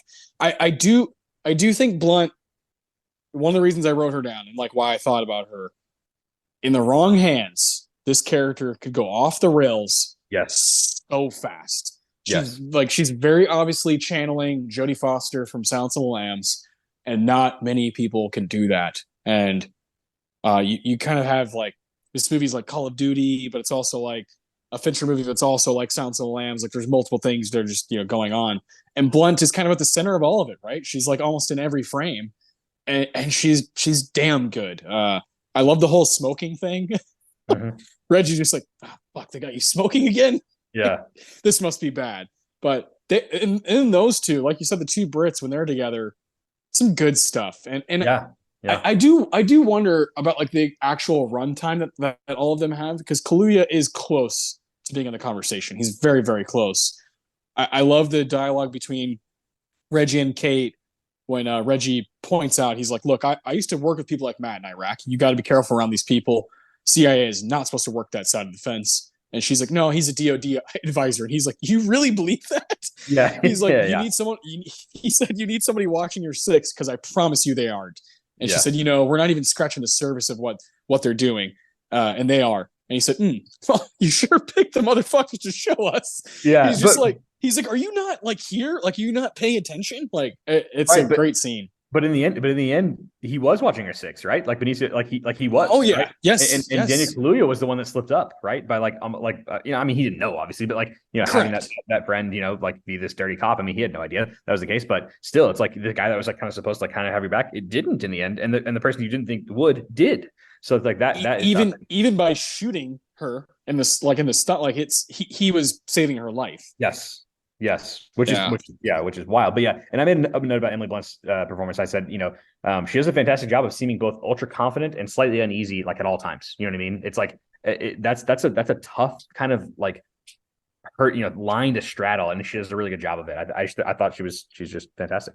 Yeah, she's really good. So can't totally argue with that. Connor, if you had a second pick, where are you going, Blunt or Brolin? Probably Brolin. I love Smarmy. I love a guy who doesn't care that you think he's an asshole. He's just going to do what he has to do.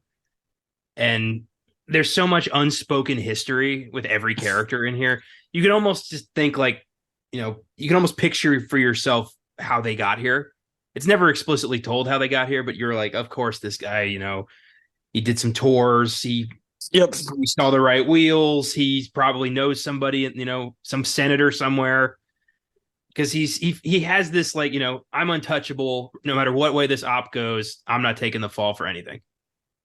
And I kind of, I like him. I like Josh Brolin playing those kinds of roles. I want more of that. I feel like he's not actually chewing fucking anything either. He's just doing that with his mouth the whole time. Yeah.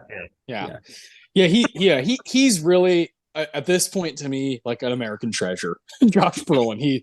He's done so many different things throughout his career. I'm like totally in love with the guy, and if you see the kinds of characters he plays, just kind of the way he moves, the way he talks, and then you listen to him like Josh Brolin, it's like totally opposite of what you would think. You think he'd be getting. He's like a super liberal dude who has like his head totally on his shoulders and like completely disagrees with these kinds of people, but he plays them so well. Weirdly, do you know what his character reminded me of so much this watch? Willy Wonka.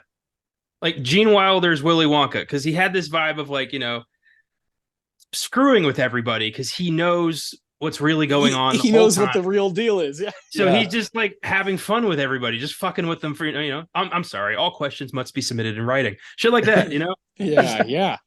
I don't have to explain to you what an Oompa Loompa is. Just take my word for it. That's really funny. I would have never made that connection, but that's hilarious. I like that. I love that. There's something there for sure. Yeah. Yeah. Good shit. And Adam, you mentioned, so Connor, I have toyed with the idea of a heat check performance award. We feel like not every movie deserves it. Yeah, sure. Sometimes like doesn't work, but with this movie, it fucking works. Jeffrey Donovan, baby. The stash, everything about it. Yeah, he's just on one in this movie. Yeah, I loved it. Totally on one. When he looks in the mirror, the side mirror, and is like, I got a fucking boner right now. You're just like, oh, that guy. Like that. Yes. His name's Steve Forsing in this movie.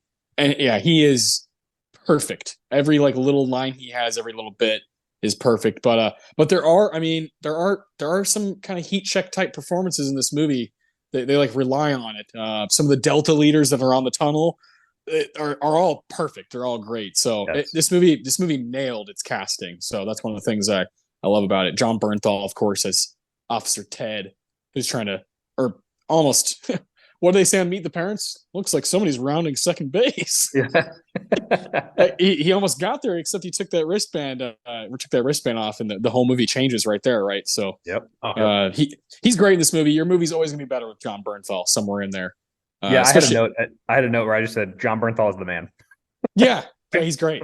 Yeah. I fucking love watching him just come apart at the seams when he's in the back seat, handcuffed, bleeding. Benicio's giving him fucking wet willies, and he's just like, stop. All right, fuck. I'll tell you. He's just like, he knows he's about to get royally fucked. They probably shot him and dropped him in a ditch somewhere after this. You don't see Bernthal play, like, you see him play a lot of assholes, but never, like, they don't usually get theirs that hard. He's usually the Benicio character of just like, I'm gonna fucking dominate everybody in my way. To see him crying in the back seat of a car, just being like, "Oh God, I fucked up." It's so satisfying. It is. Yeah, it's great. So I'm thinking about him. The thing about these three movies, right? The three Taylor Sheridan, movies. Is he the only one that's in two of them? Yeah. Am I forgetting somebody? Like I think it's just him. Hell or High Water. Yeah, I think that's it. Yeah. Oh, wait, is in Hell or High Water his partner, Jeff Bridges' partner? Is he one of the? I don't think so. Characters. I'm looking it up right now. Yeah, Gil Birmingham right now. It'd be great if he's in Wind River as well. Okay. All right. Well, so that's it. Those him two. And John Bernthal. Yeah. Those two. So I a couple of like little notes I have here before we get to that last category. The drone shots, there's like a couple of shots I kind of wanted to like point out before we get to, I think, the big scene that would, most likely are all gonna have. The drone shots over the top of Juarez and El Paso like did a great job of like explaining that thing I was talking about earlier, where you're driving on that like one stretch of I-10, and you're literally kind of like right in the middle of the two countries essentially. I thought they established that really well, because like you can see a contrast of the two. I thought it was fascinating. And then the exchange between Matt and Kate after they get back from the border scene, where it's like zoomed out, like, and they're kind of far away, but they're yelling at each other. And so you can hear all the dialogue like really clearly. It's so good. It's so well framed. It's just like a beautiful, like it's like perfectly shot. I love that scene. Composition at its finest. Yeah. While I was watching the movie, I was watching it with my mom and my grandpa, and I was like, isn't that beautiful? And I explained to them the usage of frame. I felt like a film teacher. I was like, so the reason this is framed like this is to make the problem look bigger than them. And it's like, it was neat. It was like, I got to have that moment for myself. So cool that you're shouting that out, man. Cool. Yeah. No, that was a great one. The line when he's like, soak it all up. You're here to learn. That's what you're here to do. When really it's like, no, I'm using you. You're nothing. You're a fucking ant. And like, I just needed one of you motherfuckers to bite. And you're the one who bit, because you're a naive, divorced, woman with no kids. I picked you out. It's like such like a once you know what happens. Yeah, but she does have a sense of like wanting to change things, right? So it's like she has just enough that he can work with. You know what I mean? He needs that. He needs that. Yeah. He probably started out like that too. I'm going to change the world. I'm going to end the war on drugs. And then 20 years in, you're like, there is no winning this war. There's only controlling it. Yes. And she's eventually going to end up at that point too, where she's broken and her, her idealistic mindset is fractured, and she's willing to just work with what she has. Well, you can make the case that she gets there by the end of the movie. It means at that point, she's like, she's seen how the sausage is made. Like, she's not going back to that restaurant. Yeah, no, it's great. Or she's just not going to be in that world at all anymore, right? It's just like I'm either going to go all in, or I'm just not even going to be a part of this. Which is what Benicio was trying to tell her at the end, right? Like, you're not a wolf, Yeah, like, I do struggle with that. Like, that's a good thing. Don't be a wolf, right? That's what he's trying to tell her. Don't end up like me. I wonder if he sees maybe like some of his daughter. Well, he said that. Yeah, he says that. Yeah. Oh, yeah. Okay. He says that. Yeah, my mistake. But well, he also says like a really cold line of like, "You look like a little girl when you're scared." Like, oh, jeez. And then he says, "You remind me of my daughter before she got thrown into a vat of acid."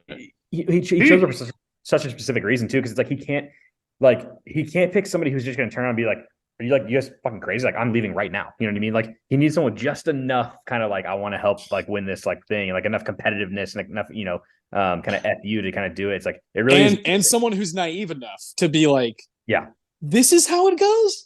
Because there's somebody they could have chosen, but they just like look at it after like the first like kind of iffy meeting and just being like, I'm leaving like right now. If Daniel Kaluuya, if Reggie was by himself and didn't have her, he would have been like, I'm out of here. I will see you later. But because he's with her, they're very close, very obviously like brother and sister type friends. He's like, I guess I'll keep driving. I guess I'll keep helping do my part to help her because she wants to see this through. But yeah, I mean, I did struggle with that. She's like this high up FBI agent that like, specializes in kidnapping. It's like, you didn't have a hunch that this was like really fucked up. I didn't necessarily get the sense that she's very high up. Yeah, I guess I wonder how long does it take to become an FBI agent who specializes in like kidnapping? Like what? Well, she's what leading ops, but she's not calling shots. Like she's right. She's still in the field. Yes. Yeah. But I mean, think about how long it would take me to get through being like a police officer, like SAPD. And move up to detective to FBI. I'd be like 90 years old. Well, I don't know. I feel like we all three could probably be police officers by the end of the week. But federal agents, like that takes, master's degrees and like physical fitness and like, long dedications. I mean, tactical knowledge. Look at like the X-Files, Mulder and Scully were in their like, late 20s, early 30s when that started. Yeah. So that's a kept him young. Aliens though. Yeah, but the federal shit was accurate. Yeah. No, I hear you. I feel like Emily Blunt's character, the way she's written, is like a little too naive. But she has to be to make the movie. So like it has to happen for the movie to work. But I feel like I don't know. I mean, I know how fucked up it is, not just because of movies, but like just reading about like, Escobar and his shit in Colombia. I mean, you just understand that there is no war on drugs. Like that's not a real term. Well, how much of that is her just ignoring it? Like, creating her own reality so she doesn't have to face this crazy shit. But it could just be complete denial on her part. Willful ignorance, right? Yeah, exactly. Yeah, probably. Well, here we are talking about the characters yet again. So let's finish this thing off. Let's finish these categories off and do the John Carpenter Award, and then we'll breeze through the what's in the box. All right, John Carpenter Award. Do we all have the same thing? I mean, I think so. Connor, you go first, Connor. All right, I'm assuming y'all are talking about the bridge. Yeah. I'm not. Interesting. Okay, then. Go ahead, Connor. I went with the Alejandro's revenge on Fausto and his family. Okay. Yeah. Fair enough. I can't argue that. It's just so perfect and poetic, and it's a bad guy killing a worse guy, and after Brolin explains why this is all happening for him, you're just you're glad he found the guy, and just sitting there calmly with a gun pointed at your family and just telling the guy, oh no, don't mind me, keep eating, we'll get to it. And what cements it for me is the absolute look of shock and horror on Fausto's face when Alejandro kills his children and his wife right in front of him in like a second. and then just lets it linger. He just wants him to know what it feels like. And to watch a man who's feared across multiple continents break like that and just be absolutely like, a little sad, no longer powerful man is so crazy to see. And I just, yeah, I kind of figured everyone was going to go bridge. So I wanted to spotlight another scene I thought was equally powerful. Yeah. Well, okay. So I just wrote down Welcome to Juarez because it's not even like, I respect you picked Carpenter for a scene. You picked a scene, which is the, time to meet God scene. I chose like a 30-minute, like, a whole like section of the movie because it is a total feat. It is a filmmaking feat and one of the coolest things I've ever seen. So Adam, I'll let you kind of pinpoint like the reasons why you love the Juarez stuff so much. Yeah. So I mean, specifically, it's the bridge part, specifically. Meaning like the shootout, like that's yeah, on the actual bridge of the border between El Paso and Juarez, where they are in those SUVs and they get kind of stuck behind the traffic, and the guy says like, "Oh, there's a car that broke down. Like it's going to be a minute." The second they kind of realize like that's gonna be slow, they're not gonna be able to kind of drive right through. They all kind of have this moment of like, "Oh man, here we go." Like some stuff might happen here, and it happens so quickly. And I mean, it's such a. I sent you guys a video. I watched it, a couple times, but and it's that Cinefix did, which is an awesome YouTube channel. Anybody who likes movies would love this channel. Yeah, Cinefix. It's called One Brilliant Moment of Tension, and it's like how they build the tension of that scene, and like with the different cars, just driving at different angles, different shots from windows, from not from windows, overhead, from the side, like all these different elements that kind of came together to kind of make you realize like, man, we're in some real stuff here. And then it's playing on your own sense of, at least mine, at least I'll just speak for myself, of like, hey man, like I don't love the idea of like profiling and like trying to just like look at somebody like, oh, that looks like a gang member. But these are people who have to do that like to survive, It's like, so it's like I like, like I don't want to like have that car drive by. Like I wouldn't want to be in San Antonio, have a car filled with 4 dudes who look like those dudes who they first kind of, engage with, look like that. And my automatically be like, man, they're probably in a gang. I never wanted to be that person, like ever. But they don't have that luxury, right? Because I'm just like a dude who's just like going to work or going to a restaurant or something, right? They don't have that luxury. They've got to kind of figure out, could this be some trouble?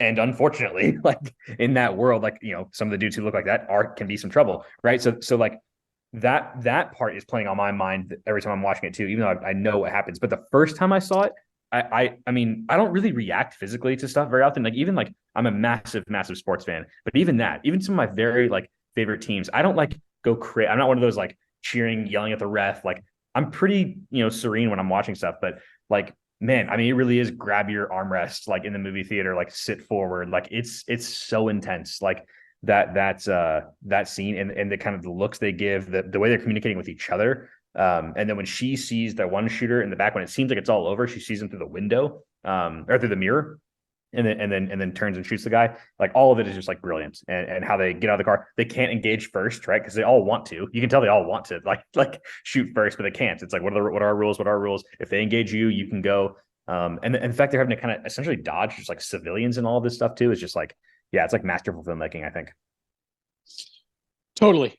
Yeah, great points. I think that section of the Juarez part, while they're trying to go back, they've got this guy, and Josh Brolin the whole time was like, hey. Yeah, he's just like chewing on whatever he's chewing on. He's just like, yeah, this is what I do, baby. Like another day at the fucking office. But it's Benicio that shines the most in this, where he's just kind of like, kind of looking around, doing that whole thing, looking at the red car, looking at the green car, bah, bah, bah, just it's just masterful stuff. But and I love the moment when they're out of the car, the guy that's bald that has all the tattoos gets out of the car and he's like looking like, fuck, like am I about to do this? Like I'm gonna like do this for my boys, for my gang. And this is what you do. You don't lay down. And there's like, I don't want to call like respect in that, but there is like a, there's this camaraderie thing about these guys. They're like, we don't care that you have all these Suburbans and all this crazy gear. Like, let's fucking get down. Like it's my favorite things about like gang movies is like the authority always has this crazy artillery, these crazy vehicles, and then the guys are in the gang are in a like Honda Civic. They're like, let's fucking roll, baby. Like, let's do this thing. And it's, it's evil people against evil people in this moment. But for me, my favorite stretch of the whole Juarez thing is when he looks at her and says, welcome, like, welcome to Juarez. And you see under the bridge, you see the bodies hanging, and they're like decapitated. And the way they film these vehicles moving through is like, the choreography is incredible. I texted Connor last night. I said, this is some of the best choreography I've seen in my fucking life. Like, incredible. I'm comparing it to like fucking, like West Side Story, like a movie that's like about dancing and is like totally based off of choreography. But however they like lined this up, planned it, figured out what days to film and blocked out those days, but also got all these extras to be in cars, to be in normal cars. Yeah. My mind was so blown this time around watching it. I remember in theaters being like, wow, this is sick. But I have such a deeper appreciation now. 8 years later, I was 20, now I'm 28. I've completely given a huge part of my life to movies. And I just couldn't believe it. I texted Connor like multiple times. I was texting you too, Adam. Is like, I try sometimes to stay away from stuff when I know I'm going to talk about it on a podcast, but I just couldn't. So I texted Connor. I was like, dude, that like stretch, the Juarez stretch is, it's going to be hard to top, and that's partly why I raised this movie from 4.5 stars to 5 stars, was just how rocked I was by this stretch of the movie. And it is those drone shots. It is those like the one that I like in particular is when they're first going through, and they're like moving fast. The like 5 black Suburbans that are in a row, but they're moving at kind of like a pace that's kind of like like it's not like 80 miles an hour, but it's also not like 30 where they're like going slow. It's just like this smooth like 60, just like boom, boom, boom, boom, like just moving through. So like anything got in their way, they'd run it over, but it's probably not gonna like kill them. You know what I mean? It's just like this smooth. It's like a train, just like ba ba ba ba ba ba, like, and they're all like in unison, boom, boom, boom, like all the drivers. And I feel like a little kid where I was like, this is like why I love movies so much. Is these things that look so difficult are made to look so easy.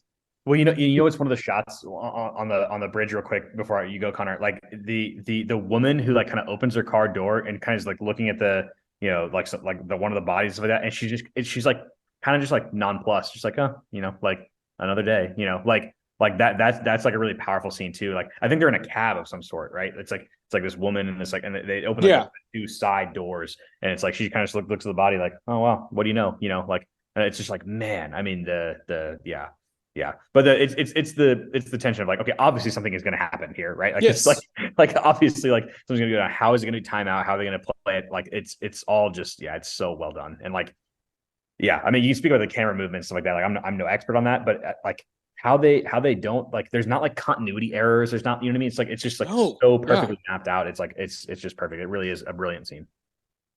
Yeah, true. Like truly great stuff from everybody on board. This is why Deakins is. I think a lot of people who are fans of his just kind of jump on that bandwagon, but like these are the moments that like create a legend. And for him to be doing this, he's like in his 70s, even 8 years ago. He's an older dude. For him to be doing this, he has one of my favorite quotes ever. He said, "There's pretty cinematography and there's good cinematography." And he's like the most athletic, like he's so good at like beautiful wide shots that we see going into the tunnel, the tunnel scene, the sunset, but he's like such an athletic filmmaker. And I've always been enamored by it. When he does that, when he pulls that, like puts those cards on the table, I've always been enamored by it. So there's no way I wasn't going to choose Juarez, but my second choice was what Connor, Time to Meet God, and the tunnel scene is fucking sick. Like the night vision, just the noise we spoke about with the score earlier. The performances are great in that moment. It is a great scene. And then when you go to the outside, you see, what's his name? Silvio and Alejandro, Benicio del Toro's character. When he puts him in the cop car and is like, let's fucking go. And you're like, oh God, like the movie just flips upside down. And you're like, oh, like I didn't even know what was going on, Taking it back to the bridge, Juarez, my favorite moment in that is, I don't remember the exact moment we get this line, but we hear over the radio somebody say, okay, it's a fuck up. What do we do now? And I just love that. Like everyone's like, code red, like throw out the game plan. What now? Like that. Yeah. When hardened professionals like who are trained to handle situations like this are suddenly just like, the fuck do we do? It just ups the tension a million times. Yeah. So I just wanted to shout that out. But yeah, the tunnel scene's fantastic. Really throws us into like Zero Dark 30 territory for a little bit. Yep. And we just get it. The revenge thing almost kind of comes out of nowhere, but you're on board at this point. Like we were just like, all right, sure, why not finish this off with some, John Wick execution? Yeah. And it becomes Alejandro's movie at the end. You're like, okay. I love that. It kind of like seamlessly does that, where you're like, oh, all along, this was the goal. Was for Alejandro. For everybody on board, it was like, if we can get Alejandro in a room with the guys who are in charge, he's gonna fucking kill him. And not even hesitate about it. And he kills Manuel Diaz in the car. He kills Silvio, the police officer that works for him. He kills all those motherfuckers at the estate, and he kills the top dog and his sons, who would have become drug kingpins in Mexico. He just created a chaotic power vacuum in Mexico. Yeah. And there's no one there to be there's no, unless one guy was like taking a shit and was like, man, there's a lot of guns. He like comes out and is like, oh my God, everybody's dead. There's no one there to call the people and be like, hey, Jefe's dead. Like someone has to pick up the pieces. He like destroys everybody in sight. There's the one maid that he leaves. Yeah, I love that. Classy. Yeah, she just kind of looks at him like who are you? Like, shit. Yeah, like what is going on here? Yeah. Also, Fausto's house. Whoa, like I mean, it reminded me of the house in Better Call Saul that Lalo does. Right? Yeah. Lalo. I almost wonder if it was like a similar neighborhood or something, shot similar, in a similar area. This was mostly shot in El Paso, like on location, which is definitely makes a difference. I think for a Texan, like we would understand if it was like New Albuquerque or you know what I mean. Like I think and the bank scene is also like a great scene that I think is really cool. Like blonde hair, white purse. There's a lot of moments in this movie that puts it high up on my list of Texan movies, like movies based in Texas or around Texas. It's definitely like in the running. So, good stuff. Anything else we want to say about just kind of the there's a Jeffrey Donovan. There's a Jeffrey Donovan line where it's so like sick, but like gross. He said something like, man, it's really what is the word he uses? He's like, it's beautiful what they do, like how they hang the bodies and stuff like that. It's like, oh man, that is dark. Like he's like, yeah, I really admire what they do. Like how they go about their business, and it's like it's so cutthroat. And like he has this weird like infatuation with like that whole world. And I don't know, and he has the boner line. It's just like, wow, dude, you're pretty sick. Like this is some gross stuff. A lot of these guys, mercenary dudes, these soldiers who get off on it, like not all soldiers at all, but there's a certain group of people who do get off on it, who are basically serial killers indulging their fantasies in this world, which is so fucked. We do see a lot of sadistic mass murder from time to time. And I just wonder, how different are those guys to people like, Jeffrey Dahmer and Ted Bundy? They're just doing, they're getting paid for it. Yeah, straight up, man. Oh God, what a movie, right? You can talk about so many different things through it. So all right, let's go over and see what's in the box. What's in the fucking box? Give me the gun. Okay, I have 3 reviews here. I've got one here. Here's one from Matt Singer. He's a patron member on Letterboxd. Great follow. This review has 752 likes, and I just added mine today. It's a 4-star review. Remember the scene in Boogie Nights where Alfred Molina is randomly tossing firecrackers at Mark Wahlberg and John C. Reilly? Sicario is like that scene for 2 straight hours, but Sister Christian is never playing. This movie's fucking intense. I love that. I knew exactly where I was going right when you started it. That's so good. Which to be fair, I love Boogie Nights. It's not Alfred Molina throwing the firecrackers. It's the little boy that's like his. You're right. Yeah. But still, it's all in good fun, right? Yeah. great stuff from Matt Singer. You just well actually him. That's good. Well, actually, you should comment like, "Hey, get your facts straight, buddy." Yeah.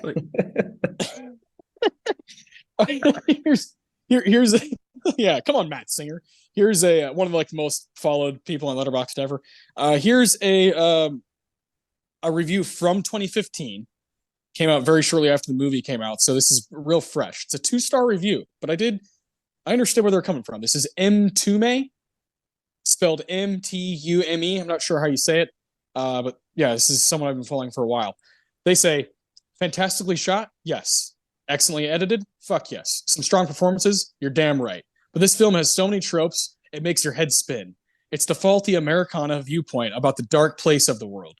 Plus, its main character, Emily Blunt, is written so unbelievably naive, I wanted to punch the wall. The script and its narrow thinking is the failure for this film. We kind of talked a little bit about that stuff. We did. They clearly find a lot more fault in it than we do, but yeah, we ventured into that territory. Yeah, so I wanted to bring that up just because there's a community out there for every movie on Letterboxd. They're going to be giving out the 1 stars and 2 stars, and I always want to know why.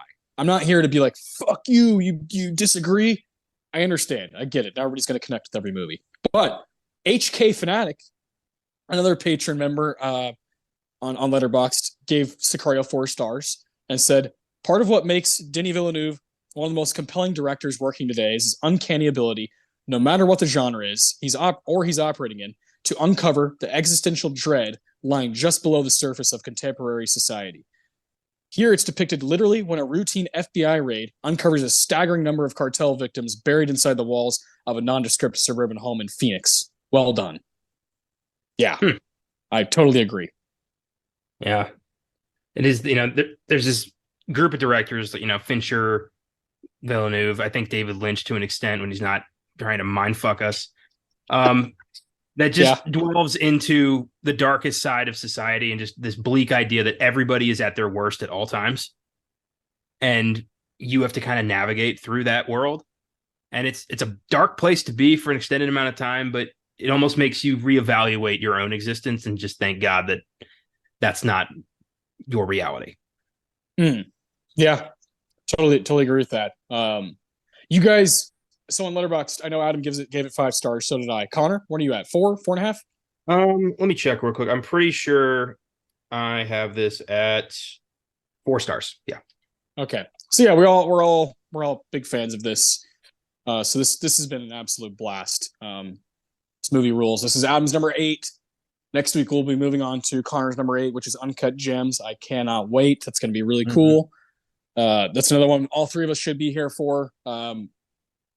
Most of these from here on out, it's going to be all 3 of us. We're very rarely are we going to bring other people in or allow other people to take our movies. So there's just a lot of bangers on the table, and I'm super stoked. But thanks for listening, guys. If you like what we do, feel free to follow us on social media, Instagram, Facebook, Twitter, all that stuff. Always search Filmgazm with a Z. Sorry. Go to Letterboxd Connor95 if you want to find all the Filmgazm contributors. Adam, myself, Jeremy, Josh, Caleb, a bunch of people on there. If you go to Connor's followers or his following, either or. Check out filmgazm.com for trailers and etc. We have a new show, 10,000 Flicks. You can also listen to that on YouTube through the filmgazm.com, and always stuff to look at on there. Connor's got his reviews there and Letterboxd, so there's just a plethora of things going on there. And I actually have some ideas to boost some stuff on Filmgazm soon, so I'll be on the lookout for that. If you'd like to become a monthly donor to Filmgazm Productions, feel free to click on the link in the episode description. From there, click on support this podcast. Any amount of donations will go right back into the podcast. We appreciate you guys for any support you can give. Thanks to the entire Filmgazm team for their contributions, especially Cooley Cal for the music at the beginning and the end of every episode. And most of all, thank you guys for listening. Keep watching movies, and we'll see you soon.